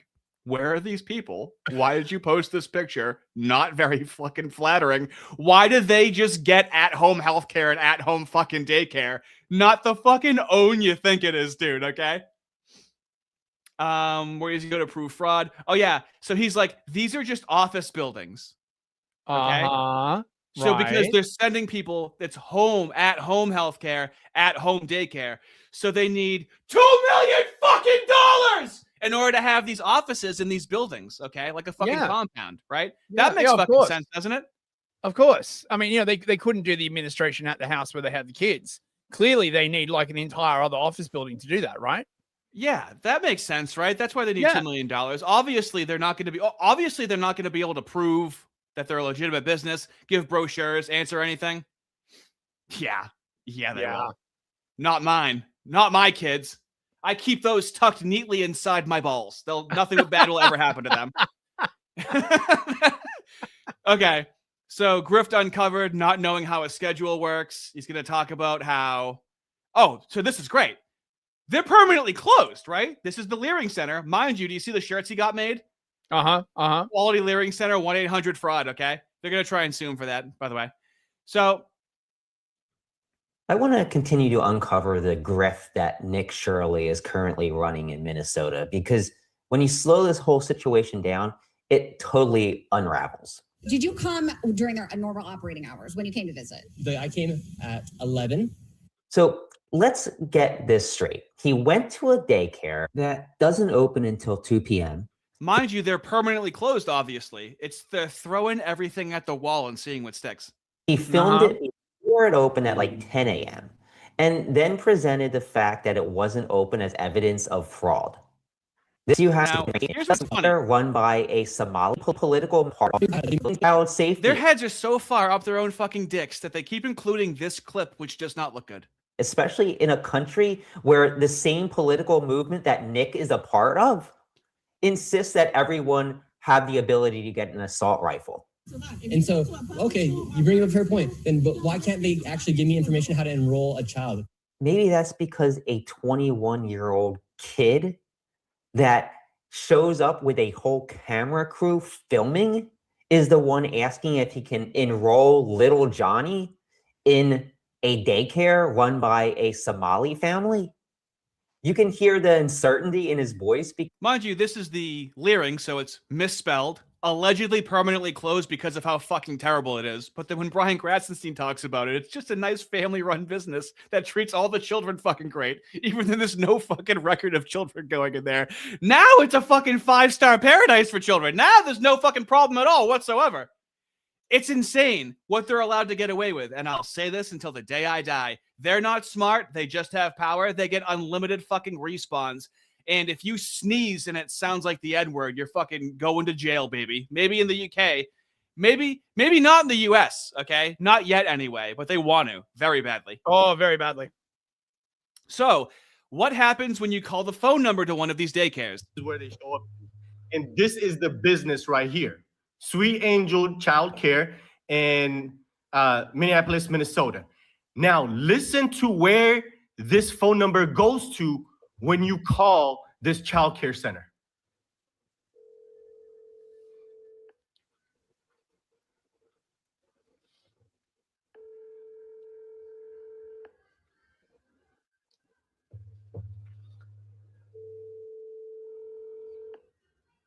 Just wait for it.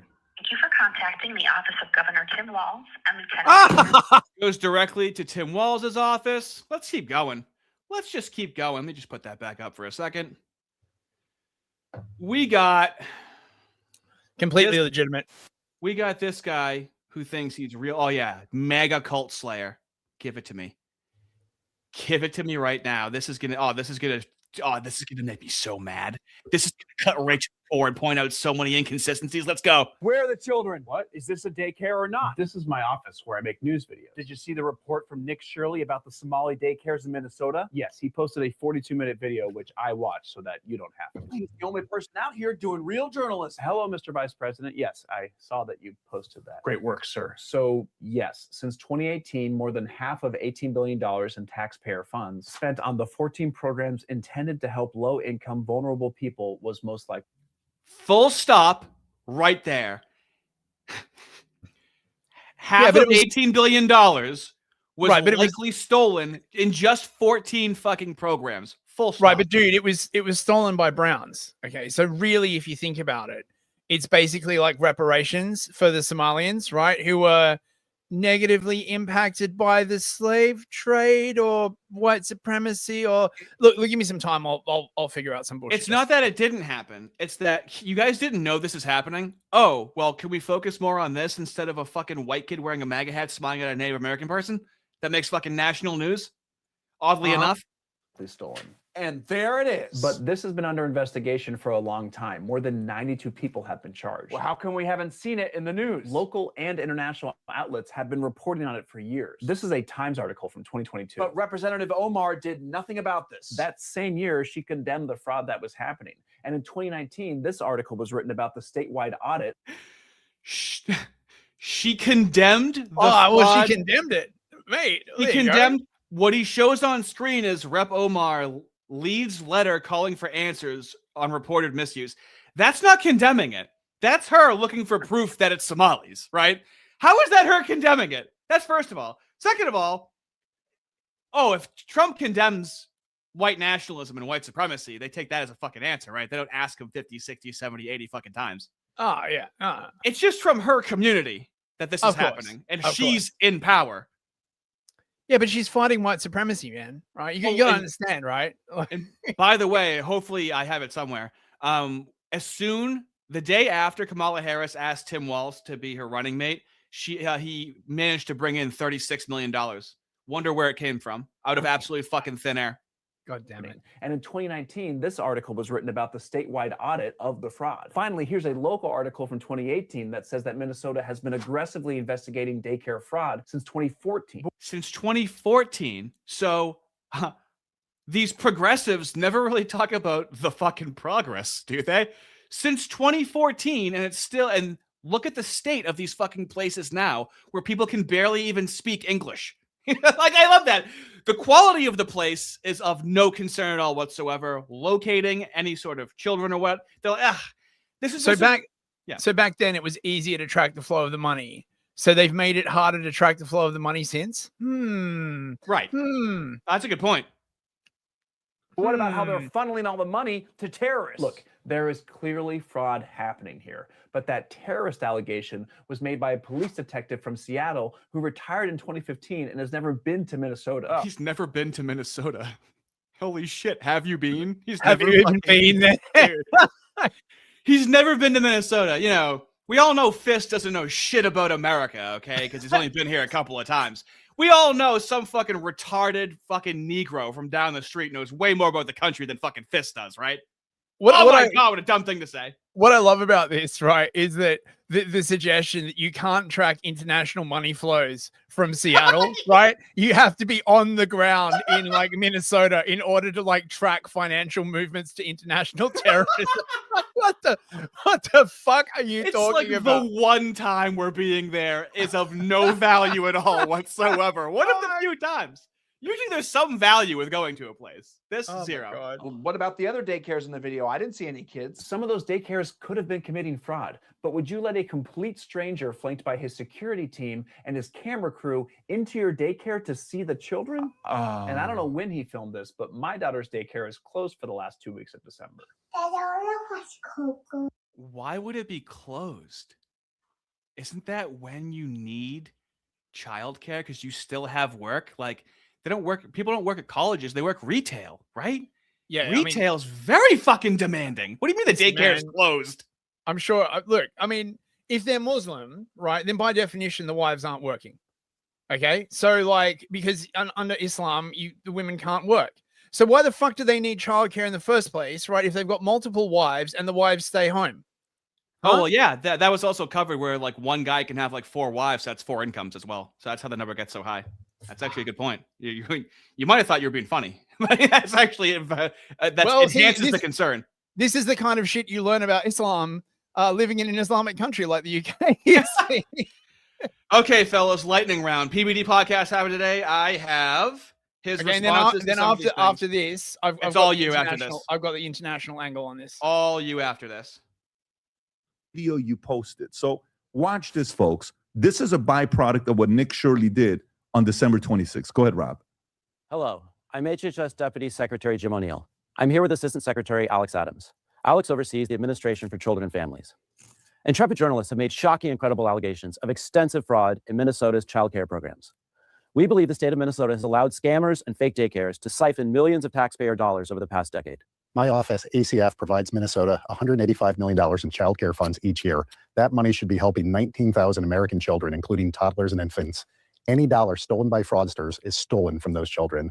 Yesterday, I spoke directly with the director of the Minnesota Child Care Services Office. She could not tell me with confidence whether those allegations of fraud are isolated or whether there's fraud stretching statewide. Today, we've taken 3 direct actions against the blatant fraud that seems to be rampant in Minnesota. First, I have activated our Defend the Spend system for all ACF child care payments across America. Starting today, we require a justification, receipt, or Starting today, we require a justification or a receipt. What the fuck has your job been when you're dishing out over $100 million, you fucking invalid? Starting today, we're gonna make sure they can prove what they're using the money for. Holy shit, this goes deep. Can we agree on that? Yeah, it's only because of the timing. I'm convinced of it, man. Right? Like they've only done this for international reasons.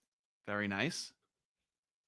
Yeah, the lady came up like Shirley, back at a daycare in Minnesota, he alleged was a fraudulent facility in a now viral video. If you are going to say it's a left or right issue, but no, fraud is fraud. And so I'm not out here trying to put a twist on things. Shirley's viral video, released over the weekend, in which he says he's uncovering tens of millions of dollars in fraud at Minneapolis daycares run by the Somali community, was retweeted by Elon Musk and Vice President J.D. Vance.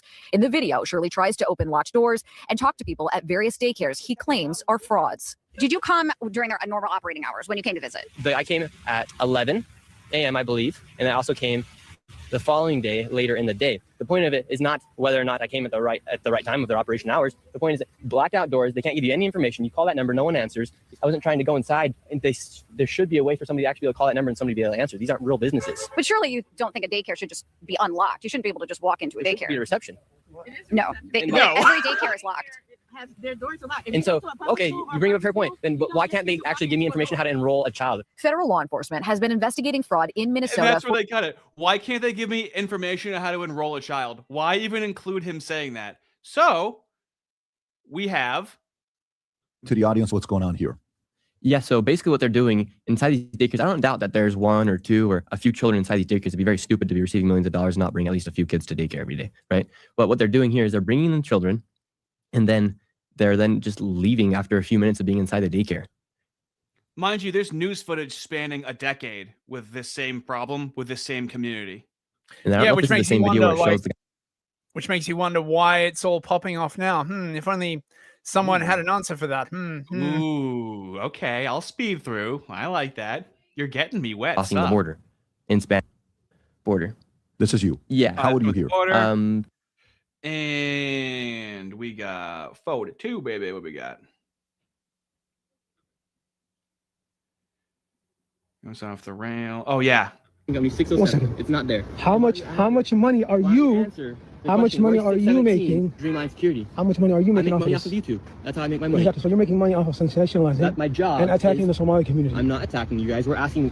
Also, you. Listen to the fucking gaslighting here. He's telling him what he's doing. He's telling him what he's thinking and feeling. And this is fucking moo grooming.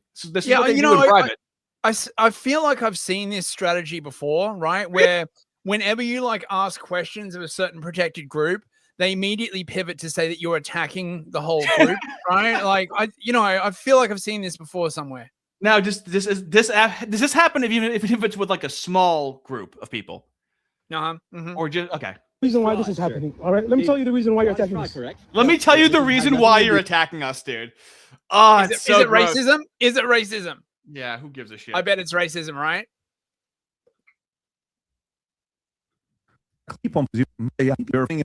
Population of Somalis inside of Minnesota compared to native households, and you're having 81% of the Somali population is on welfare. So 81%'s on welfare, and there's all this fraud on top of it. So the communists want to destabilize our country as much as humanly possible, okay? And then on the other hand, we have the reasonable moves going, we disagree with them. That shouldn't happen at all, as they are destabilizing us from the other end. Yeah. This is the two pincer strategy. 6. Oh, there it is.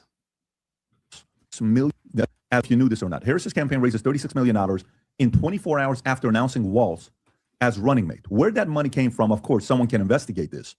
And they said this was a record-breaking number. Who is Tim Walz? It's not like it's a massive name. Where's that money coming from?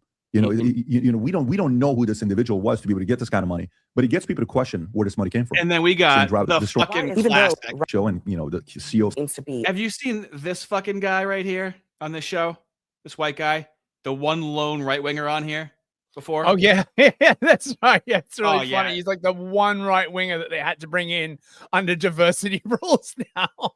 Yeah, dude, this one's so good. About whether or not the people involved here are Somali, even though one of the biggest people who were involved in one of these frauds was not Somali at all. She was. What about the ones that aren't Somali? Have you thought of that, dude? What the fuck? A white woman. So respond to that. Doesn't that disprove everything he just argued? Well, they're obviously well, they're rounding up, they're rounding up everybody who is involved in fraud. No, they're not rounding up everybody. They're all talking about Somalis. That's the point. I want them to round up anyone who is involved in defrauding American taxpayers of what apparently amounts to $9 billion in a very, very small state. Somali, whether they're citizens, immigrants, white, I don't care. You don't care if I they want target the fraud to stop. But do you support the targeting of this one community or I not? support the You think that's targeting. the right thing to do? I support the targeting of people engaged in fraud. But do you support the targeting of the Somali American community as directed by the president? If they are of the United engaged States in based on their fraud, ethnicity. that's not what he said. That's it. That is precisely what he said. What do you think? Where do you think this? Do you think this guy's from Connecticut on the right? What do you think? Think that guy's of Connecticut heritage? Where do you think he hails from? I wonder. This says it's the case. Who cares? Go keep playing it. Should that make them immune? That's a straw man argument. No, just answer the question. I did. Should we I want target anyone people involved in based on fraud their to be targeted. ethnicity? Anyone involved in fraud. But not based on their ethnicity.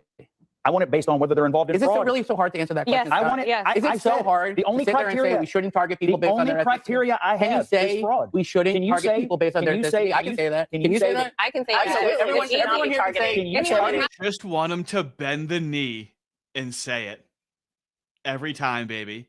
Now this is proving. What we got here? To be the manager of Oh the my Somali God! Learing Center This guy's and says dude. that there's no fraud going on. What? Look at that skull. Oh, look, it's very low resolution. Oh my God. I have to have a higher resolution of this guy's skull, dude. It is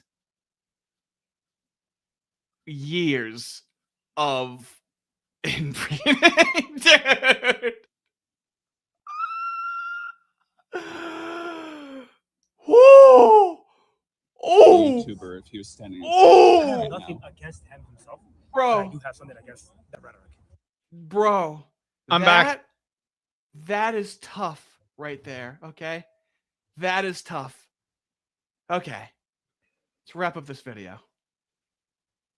Oh my God. Whatsoever there. He very well may just have a doppelganger who happens to look just like him that lives in the very Oh same yeah, city this he guy, lives by in. the way. So Or- he claims to be the owner's son of the Learing Center, okay?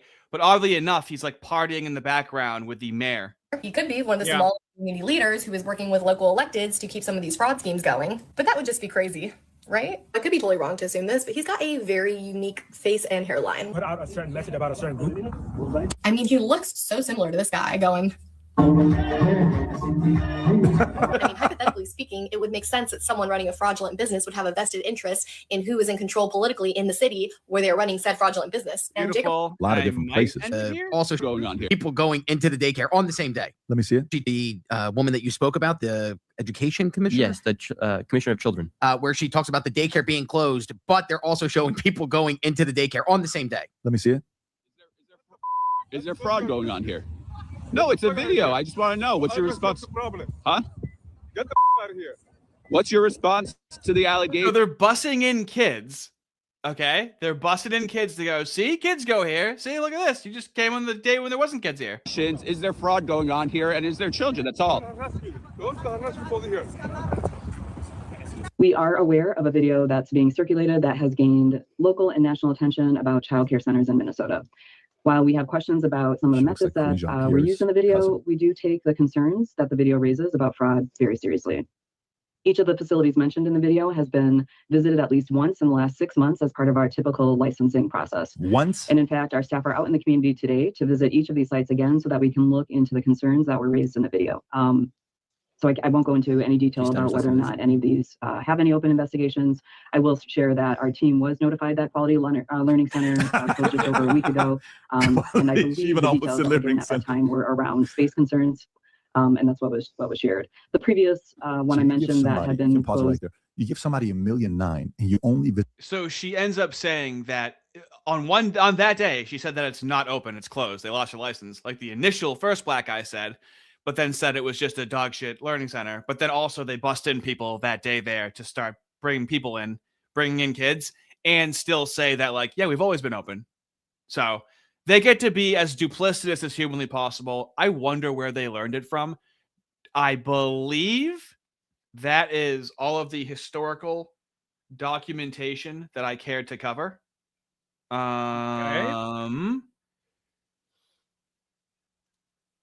Oh, and then there's just more fraud. Yeah, spurg out, buddy. Okay. So start this up. I'll be back in like 1 minute. Okay. So you might be wondering to yourself, right? You know, this fraud has been going on for ages, right? Like literally a decade. Why is it suddenly surfacing now? Well, always remember the one rule of Trump: everything he does for them. This is crazy. About the Somali fraud in Minnesota, USA, I really think people need to start seeing the bigger picture here to really believe that some Somali people living there in Minneapolis could get away with defrauding the state for, say, $9-10 billion a year. Of course not.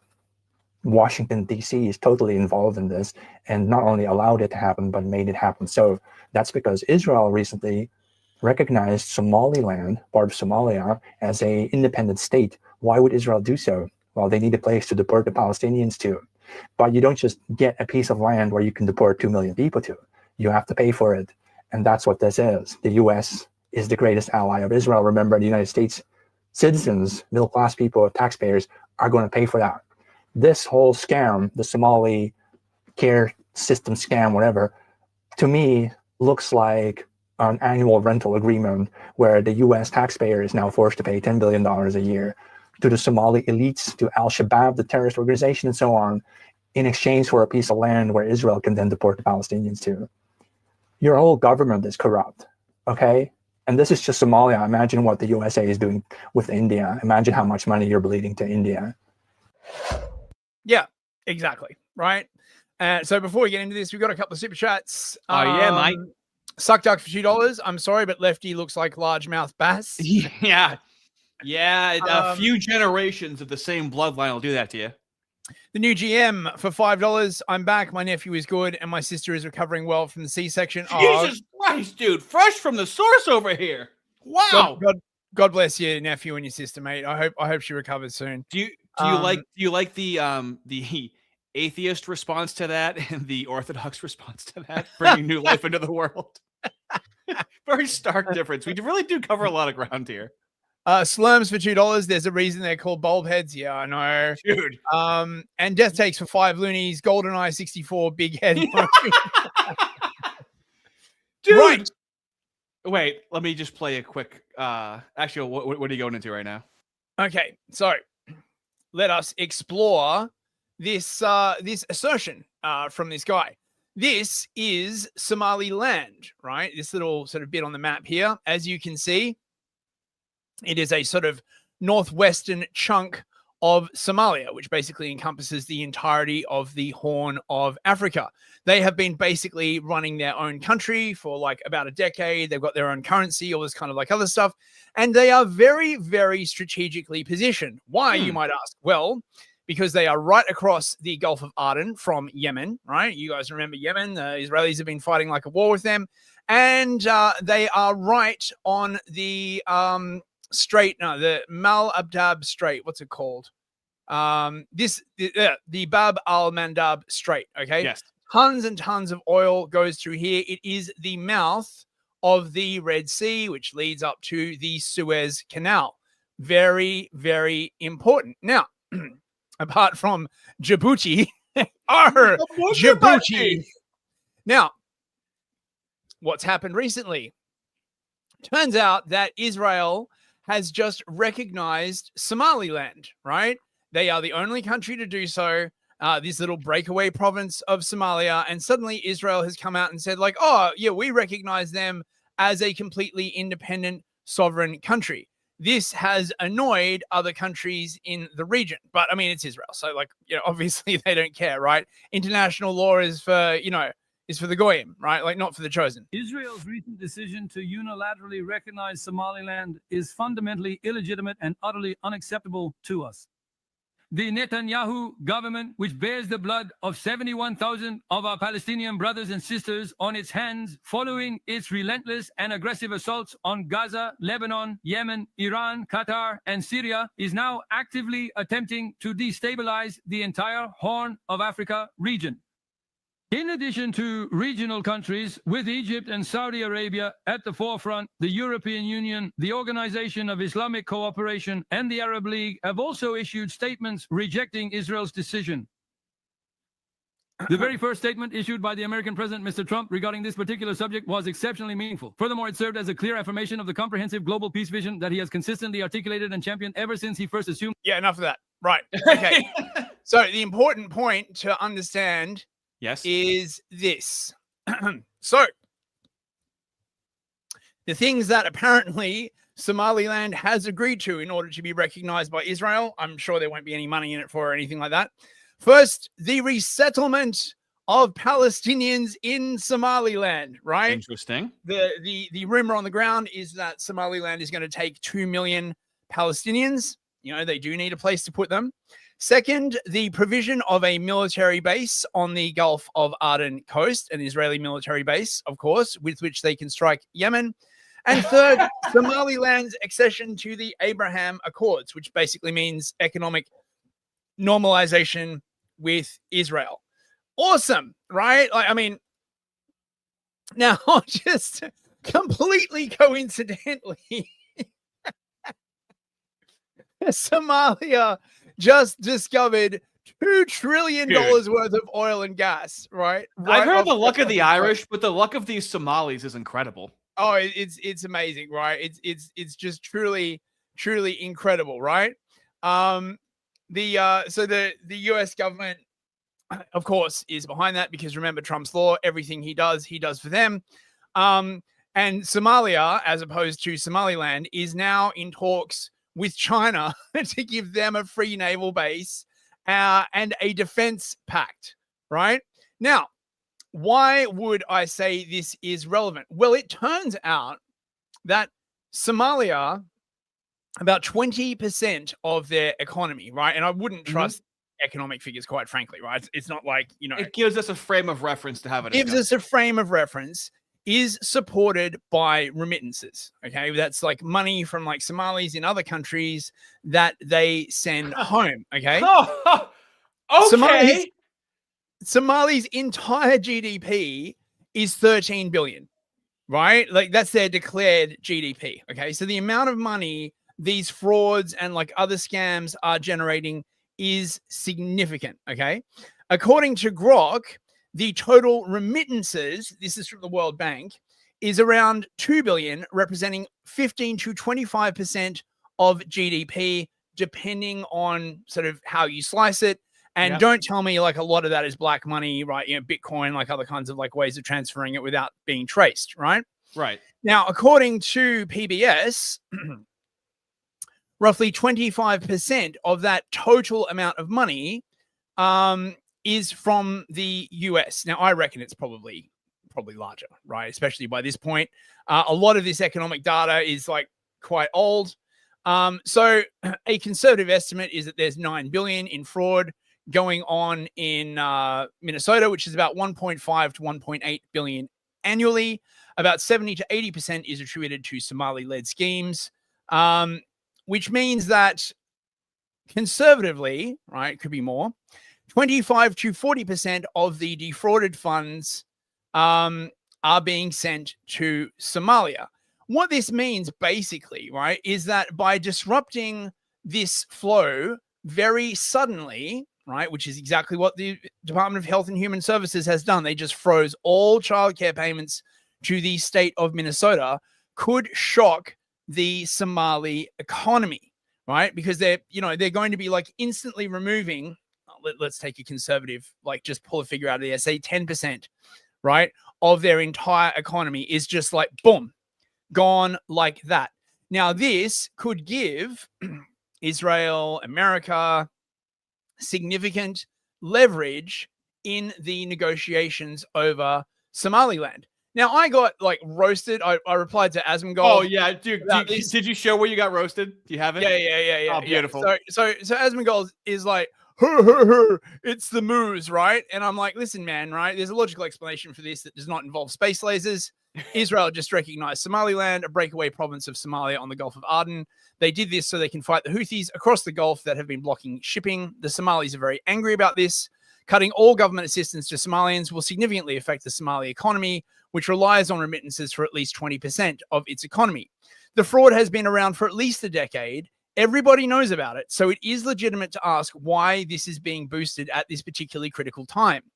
This economic and social leverage could easily provide a way to pressure the Somalian government or lead a destabilization/regime operation. The story also took off on the day that Netanyahu and Trump met, and Trump stated he is willing to strike Iran over ballistic missiles, which is a further move from the previous policy of only caring about the nuclear program. Now, this seems like a very reasonable post to me, right? But I don't know. Oh, my tinfoil hat. You think? Do you think people read what you wrote? I don't think so. I mean, I don't want to do the whole like herder bots thing, but like a lot of these responses, they don't seem to have even like read the post. So, you know. Yeah, but that's not a bot. That's most people on X. That's why the engagement is dog shit. I used to say this about fucking back when Bugman Hagel was more of a Lindsayite and was posting these like long things about Hegel and people were like liking it and sharing it. I'm like, no one's actually reading all of that. No one's really reading that, you know, like it is good. It is quality, but I read it. Exactly. I mean, no right? one. That's what I said. Yeah. You know, I'm a retard. So run your progressive propaganda elsewhere. Excuse me. I hate you even more than the Jays. A bunch of people were basically suggesting that I was considering like saying that they should just let the fraud continue. Obviously, I didn't say that. I know, but it's such a wildly disproportionate reaction to your very measured response. It's so fucking funny. One potential connection. It's a bit more than one potential connection to make mate, you right? people like you. It's like, well, that wasn't. I love the idea where it's you people, as if you didn't say something very unique. Like, who else is really saying what you're saying in the context of these conversations? As if you had a completely stereotypical. Oh, there he goes. There they go, talking about the same thing they always talk about again. Like, what are you talking about? It's like I said, well, actually, right, like Somaliland is like crucial for targeting like the Mooish space lasers, right? And if like the fraud stops, right, like fucking hell, right? You cannot be real people. Dude, just call them K's already, all right? Like, Yeah, honestly, dude, right? Okay. So wait, what else have we got? Hang on. Yeah. And then literally, right, a few hours after I made that post, this Israeli journalist comes out and says like, oh, actually it was Mossad that uncovered all this fraud in Minnesota. You couldn't make it up. How is the Israeli Mossad related to the recent corruption that was discovered in Minnesota? You're not going to believe it, but there actually is a substantial connection, and it runs through the Israeli Prime Minister office. I'll start from the end. Israel just established relationships with Somaliland, which is not Somalia. But the backstory to the whole Minnesota corruption story is that much of those funds, and again, I think the initial number that came out is about $9 billion. Again, this is crazy. American taxpayer money of, let's say, $15 billion that they imagine were stolen or misdiverted from public funds. About 9 billion of those were sent back to support terrorism, or what they would call the Muslim Brotherhood actions, and this is tied into Qatar. And Israel, of course, was behind the scenes, and I know people love these conspiracies, in leaking some of the information that is responsible or related to the funding of terrorism using that exact money. So the fact that Israeli Prime Minister Netanyahu has a phone call and recognizes Somaliland is tied into Qatar being a supporter of the Muslim Brotherhood, tied into the Somali funds that were stolen in Minnesota funding terrorism in the Middle East. That is a story that came out right now. It really blows my mind how global terrorism works, but it's such an amazing thing that it was uncovered, and I'm sure there's more news to come on this topic. So basically, right, they've known about this fraud for years. The reason why they're cracking down on it now is because of Al-Shabaab, which is like a sort of a militia in Somalia. They're trying to attack their funding source. It's not to do with Minnesotans, right? They don't fucking care about you, right? Are you going to get them elected, right? Are you going to like help them take the Gulf of Aden? Of course not, right? They don't fucking care about you, right? This was the point I was trying to make, right? Not that the problems aren't real, right? Or not that the fraud should be ignored, but just that this is a style of governance that I'm increasingly think is actually governing our world, right? Right. They create a problem, they deliberately leave the problem because it serves their interests. And then when they need to move a whole bunch of people in a certain direction and get some kind of outcome, boom, they surface the problem. They have a reason to do whatever. This is a very different style of governance to like what most people would think, right? Because most people are stupid. They think like, oh, if I was in power. Yeah, but you're calling this a style of governance. Yeah. In what context are you using that? Are you using that just generally, like politically, like whether or not it's valid? Like yes, okay, yes. I'm using it as a functional term, right? Yes, okay. Because most people, right, because they grow up on being taught about how government is supposed to function. Right. But the way it actually functions is very different because the way it actually functions depends on human psychology. And that's not what we are taught, right? What we are taught is that, there are institutions and it's all very fair and very, very neutral. And the government has your best interests at heart. I mean, obviously, very few people believe this now, right?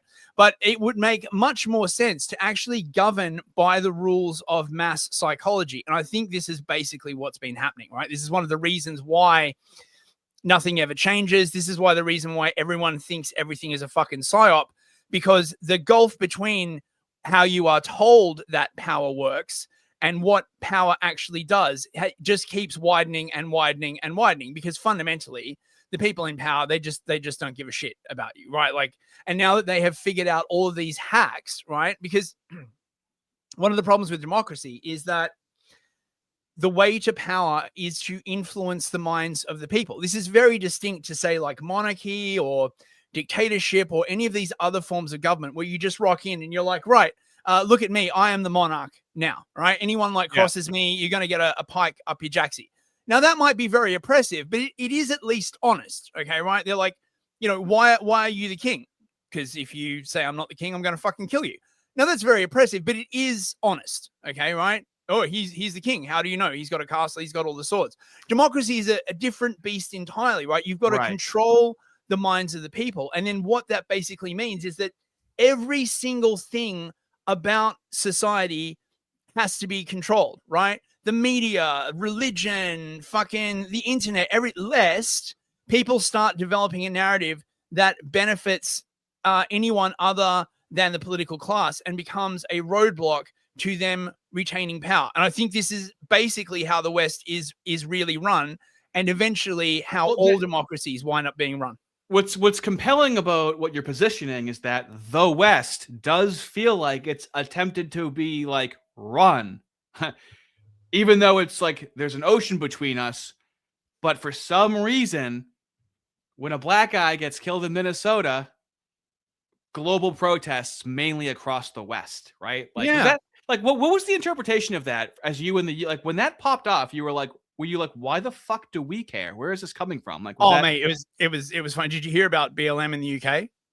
No, I was very preoccupied by my own country. Holy shit. Okay, right. So we had fucking BLM kick off in the UK, right? They did like a bunch of their like usual shit like they were doing in like America.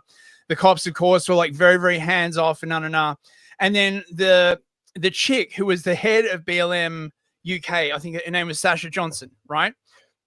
Basically like copped a stray round to the dome, right? While she was partying at 4 a.m., right? Left her children at home, went out partying at 4 a.m. at a block party, right? And a bunch of like blacks drove by and did a drive-by, right? She copped around to the dome and turned into a fucking vegetable.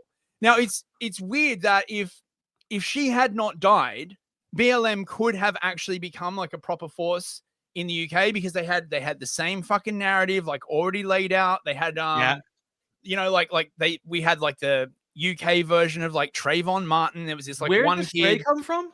Sorry, where the stray from a drive-by, right? Like so she's at a party, right? Someone else is there.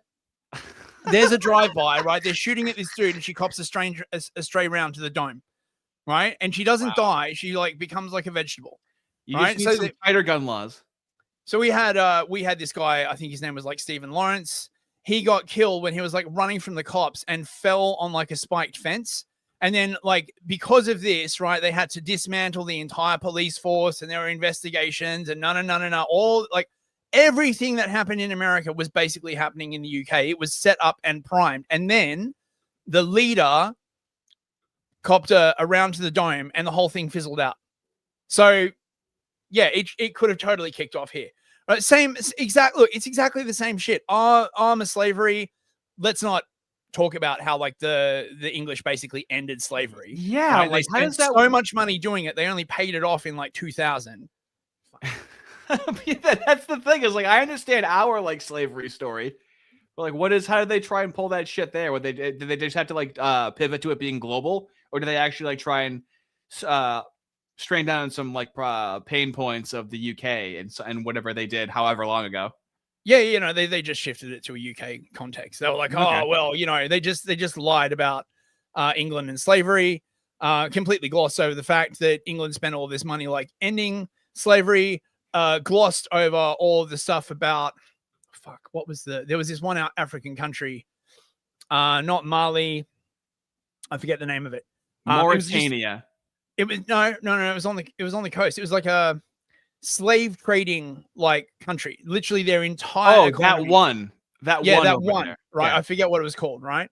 And when the English like rocked up and said, you're gonna like end slavery, they were basically like, no, you know, you can't. It'll destroy our entire economy, right? We'll give you anything you want. And the English were like, no, you're stopping slavery. I can't remember the name of the country.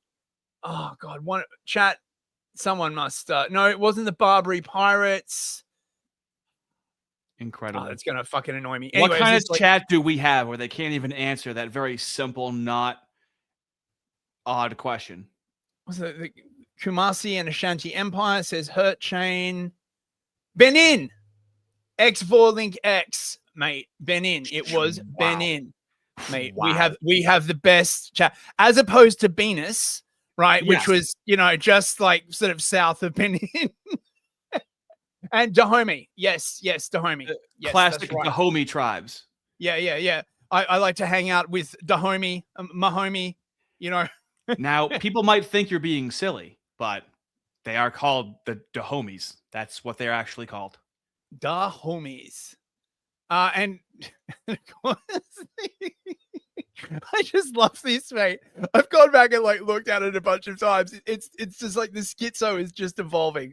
It's fucking amazing, right? And I just wanted to share this, okay?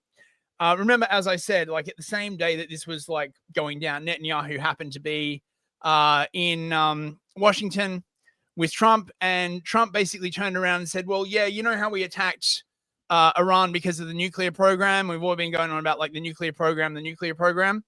Actually, which reminds me, I really should play this. They have literally been like talking about how long Iran is going to like get the bomb for like 30 years. I mean, this shit is one of the reasons why the propaganda isn't working anymore, because you can literally just make shit like this. Okay. Israel has been saying that Iran is on the verge of getting a nuclear weapon for 30 years at this point, right? And if you're old enough to remember fucking the war against Iraq, Saddam was on the verge of getting a nuclear weapon. Like it's just anyone that they want to attack, suddenly they're on the verge of like building a nuclear weapon. I'm not hearing audio.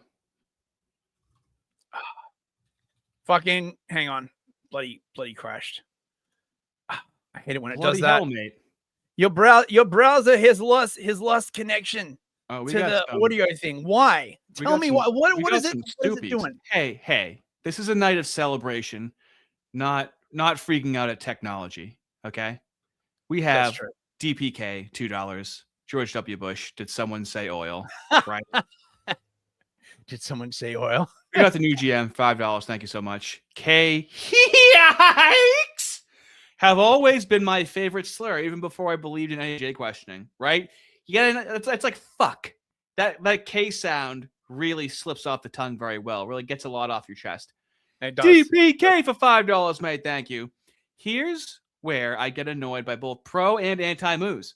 They can't go one day without mentioning themselves. Just one day. Stub your toe. Bam. Muse. Oh, yeah. Yeah, those toe stubbing moves are the worst, mate. Right? Yeah, it starts with a toe, and it starts to expand across continents, okay? Then we have somebody who's swinging. Bias calm for $20. Look at the Chadley. Thank you, mate. Pecs on that man. Take my money, funny man. Also, monarchy is based. Look at that. Based. Are you sure you don't want to try liberalism, but this time we do it correctly? I'm on the table. I'll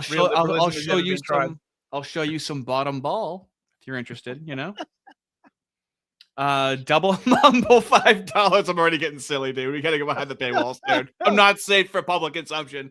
We're the homies. I thought they were defellers. Oh, wow. Wow. Good one. And we have a Chad.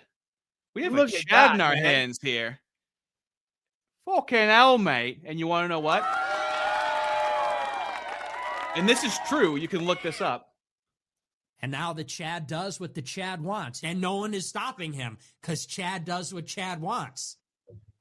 So very, very fortunate for a handful of people. I'm going to be doing not a super long retrospective, but I also need to unpack my year. And I can't talk to anyone else about my year except for the people that made it possible, if that makes sense, right? No one else is going to understand what the fuck I'm talking about. I made the channel in the first place, so I can't talk to anybody about this fucking shit. So very much appreciated for adding on to the now hundreds of people that might show up. I have no idea who's in there. Right, so check this out. If not stopped, Iran could produce a nuclear weapon in a very short time. It could be a year. It could be within a few months. They have the wherewithal, the stored up, preserved knowledge to make a bomb very quickly if they wanted to do it. Iran is so dangerous. Weeks away from having the fissile material for an entire arsenal of nuclear bombs. They're very close. They're 6 months away from being about 90% of having the enriched uranium for an atom bomb. Iran is gearing up to produce 25 bombs, atomic bombs a year, 250 bombs in a decade. Ladies and gentlemen, time is running out. Iran will be capable of producing alone, without importing anything, nuclear bombs within 3 to 5 years. If not stopped. Yeah, amazing how that works. Now, like, just finally, right? Check this shit out. Just check the look on his mate. Netanyahu like creeps me the fuck out, man. Check this.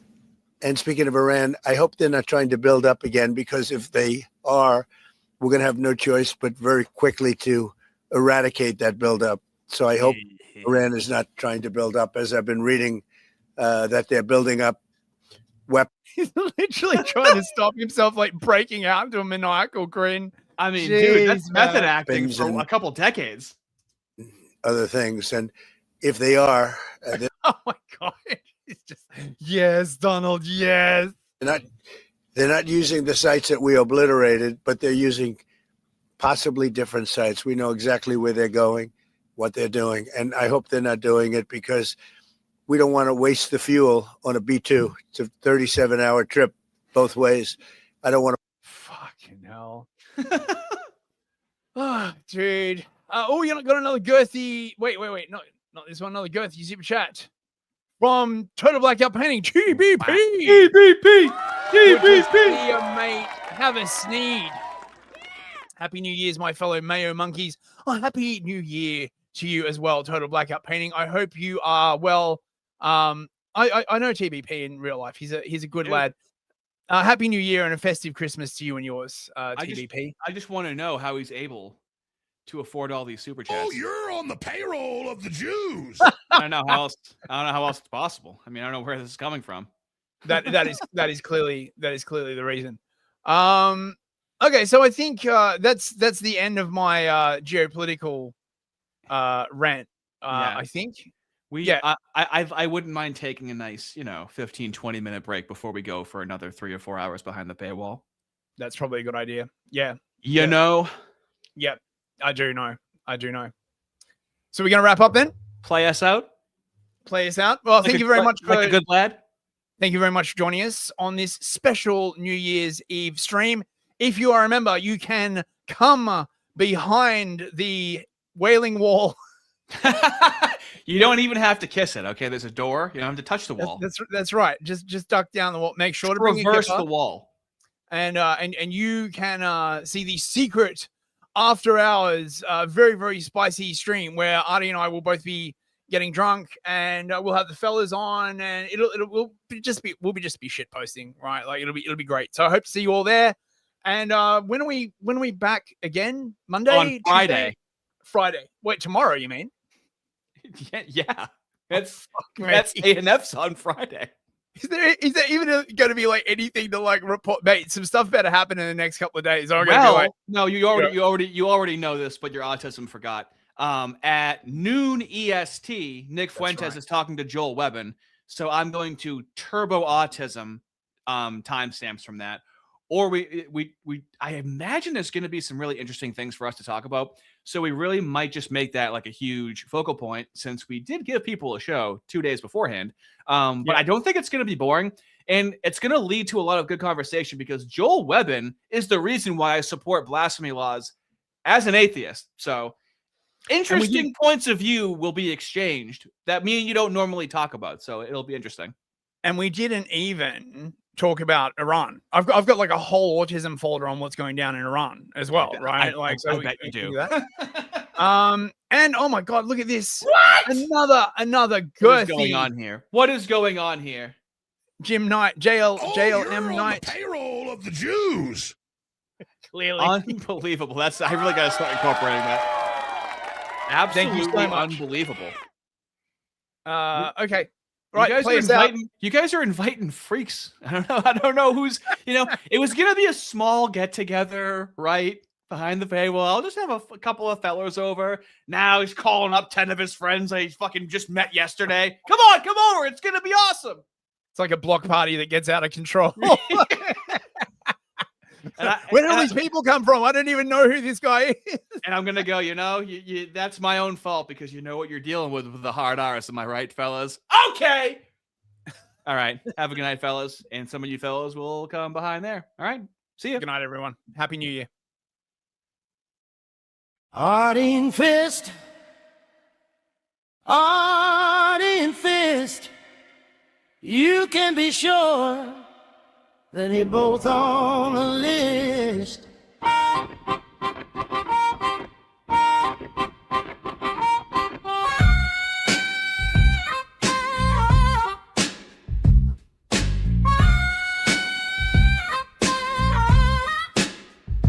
Harden Fist. Harden Fist. You can be sure that we're both on a list. Harden Fist. Harden Fist. You can be sure that we make the moves pissed. Streaming through history, uncovering mysteries as to why the whites are living in misery. We keep the audience salivating as we continue navigating through centuries of adventures of the ever-evolving small hat wizardry. Harden Fist. Harden Fist. You can be sure that we're both on a list. Harden Fist. Harden Fist. You can be sure that we make the moves pissed. Let's see what they've uncovered. We've snuck in to finally see where your taxpayer dollars disappear. If I don't make it out, blame Israel. It feels good to be a refugee.